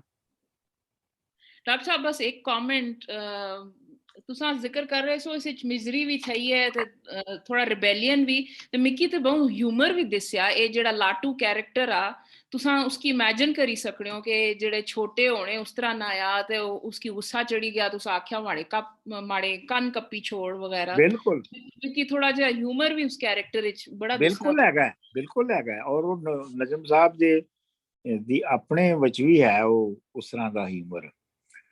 ਇਹ ਕਰੈਕਟਰ ਖੁਦ ਸ਼ਾਇਰ ਦਾ ਆਪਣਾ ਹੀ ਹੈ। ਔਰ ਡਾਕਟਰ ਸਾਹਿਬ ਇੱਕ ਹੋਰ ਕਮਾਲ ਜਿਹੜਾ ਲਾਟੂ ਹੈ ਪਰਸਿਸਟੈਂਟ ਵੀ ਹੈ। ਉਹ ਜਿਹੜਾ ਨਹੀਂ, ਲਾਟੂ ਉਹ ਹੈ ਜਿਹਦੇ ਲਾਟੂ ਉਹ ਹੈ ਜਿਹਦੇ ਚ ਰਿਬੈਲੀਅਨ ਦਾ ਪੋਟੈਂਸ਼ੀਅਲ ਹੈ। ਹਾਂਜੀ ਹਾਂਜੀ ਪਰਸਿਸਟੈਂਟ ਹੈ, ਉਹ ਨਹੀਂ, ਉਹ ਡਰਿਆ ਨਹੀਂ। ਜਿਹੜਾ ਨੈਰੇਟਰ ਉਹ ਕਹਿੰਦਾ ਕਿ ਚਲੀਏ ਵੀ ਹੈ ਇੱਥੋਂ, ਤੇ ਉਹ ਕਹਿੰਦਾ ਨਹੀਂ ਮੈਨੂੰ ਟਰਾਈ ਕਰਨ ਦੇ, ਗੱਲ ਕਰਨ ਦੀ। ਇਹ ਤੁਸੀਂ ਮੈਨੂੰ ਆਪਣਾ ਕਿਸ਼ੋਰ ਜੀ ਦੱਸੋ, ਤੁਹਾਨੂੰ ਇਹ ਸਮਝ ਆਉਣ ਤੋਂ ਇਲਾਵਾ ਇਸ ਨਜ਼ਮ ਦਾ ਕੁਝ ਮਜ਼ਾ ਆਇਆ? बहुत ज्यादा मंजूर साहब की कि मैं इस तरह की शायरी ਜਿਹੜੀ ਹੈ ਨਾ ਬਿਲਕੁਲ ਅੱਜ ਪਹਿਲੀ ਵਾਰ ਪੜ੍ਹੀ ਤੇ ਇਹ ਕੈਰੈਕਟਰਸ ਤੇ ਉਹਨਾਂ ਨੇ ਅੱਛਾ ਮੈਂ ਸਮਝ ਨਹੀਂ ਪਈ ਸੀ ਕਿ ਇਹ ਜੇ ਦੋ ਕੈਰੈਕਟਰਸ ਹੈ ਤੇ ਜਿਹੜਾ ਸ਼ਾਇਰ ਆ ਉਹ ਮੈਨੀਫੈਸਟੇਸ਼ਨ ਹੋ ਸੀ ਨਜਮ ਸਾਹਿਬ ਨਹੀਂ, ਪਰ ਤੁਸੀਂ ਹੁਣ ਜ਼ਿਕਰ ਕੀਤਾ ਕਿ ਲਾਟੂ ਹੈ ਮੈਨੀਫੈਸਟੇਸ਼ਨ ਨਜਮ ਸਾਹਿਬ ਨਹੀਂ, ਤੇ ਇਸ ਨਾਲ ਮਤਲਬ ਹੀ ਫਰਕ ਹੋਈ ਗਿਆ ਸਾਰੀ ਨਜ਼ਮ ਨਾਲ। ਮੈਂ I am looking forward to completing this as well, ਮੈਨੂੰ ਬਹੁਤ ਮਜ਼ਾ ਆਇਆ। ਹਾਂ ਚਲੋ ਠੀਕ ਹੈ। ਇਮੇਜਰੀ ਜਿਹੜੀ ਹੈ ਨਾ ਤੁਸੀਂ ਨਹੀਂ ਅੱਖਾਂ ਵਿੱਚ, ਹਾਂ ਜਿੰਨਾ ਚਿਰ ਨਜ਼ਮ ਦਾ ਸਵਾਦ ਨਾ ਆਵੇ ਤੇ ਉਹ ਫਿਰ ਨਜ਼ਮ ਨਹੀਂ ਨਾ ਹੁੰਦੀ। ਜੀ ਬਿਲਕੁਲ। ਡਾਕਟਰ ਸਾਹਿਬ ਮੈਂ ਕੁਝ ਕਵਾਂ? ਹਾਂ ਜੀ ਜਸਪ੍ਰੀਤ ਬੋਲ ਰਹੀ ਹਾਂ ਬਈ। ਮੈਂ ਇਹ ਕਹੂੰਗੀ ਕਿ ਮੈਨੂੰ ਬਹੁਤ ਔਖੀ ਲੱਗੀ ਅੱਜ ਦੀ ਸ਼ਾਇਰੀ। ਮੇਬੀ ਸ਼ਾਇਦ ਪੰਜਾਬ ਦੀ ਵੰਡ ਹੋਣ ਕਰਕੇ ਅਸੀਂ ਉਹ ਦੂਜੇ ਪਾਸੇ ਚਲੇ ਗਏ ਨਾ, ਤੇ ਮੈਨੂੰ ਉਹ ਮਜ਼ੇ ਵਾਲੇ ਲੈਵਲ ਤੱਕ ਪਹੁੰਚਣ ਲਈ ਮੈਨੂੰ ਪਹਿਲਾਂ ਸ਼ਾਇਰੀ ਸਮਝ ਨਹੀਂ ਪਏਗੀ। ਸੋ ਤੁਸੀਂ ਕੋਈ ਪਲੀਜ਼ ਸਲਾਹ ਦਿਓ ਕਿ ਇਹਨੂੰ ਸਮਝਣ ਲਈ ਹੋਰ ਪਹਿਲੇ ਕੀ ਤੇ ਕੀਤਾ ਜਾਏ। ਨਹੀਂ, ਪਹਿਲੇ ਤੇ ਹੈ ਕਿ ਅੱਜ ਜਿਹੜੀ ਰਿਕਾਰਡਿੰਗ ਮੈਂ ਲੱਗੇਗੀ ਨਾ, ਹਾਂਜੀ ਉਹਨੂੰ 2-3 ਵਾਰੀ ਸੁਣੋ। ਇਹ ਔਖੀ ਅਜੇ ਤੁਹਾਡੇ ਲਈ ਉਪਰੀ ਹੈ, ਔਖੀ ਨਹੀਂ ਹੈਗੀ, ਇਹ ਉਪਰੀ ਹੈ। ਠੀਕ ਹੈ। ਹਾਂ ਸ਼ਾਇਦ ਠੀਕ ਹੈ। ਜ਼ਿਆਦਾ ਔਖੇ ਸੀ। ਹਾਂਜੀ ਫਿਰ ਰਿਕਾਰਡਿੰਗ ਬੰਦ ਕਰ ਦਈਏ ਜੀ? हाँ जी बंद कर दो बस, ठीक। चलो।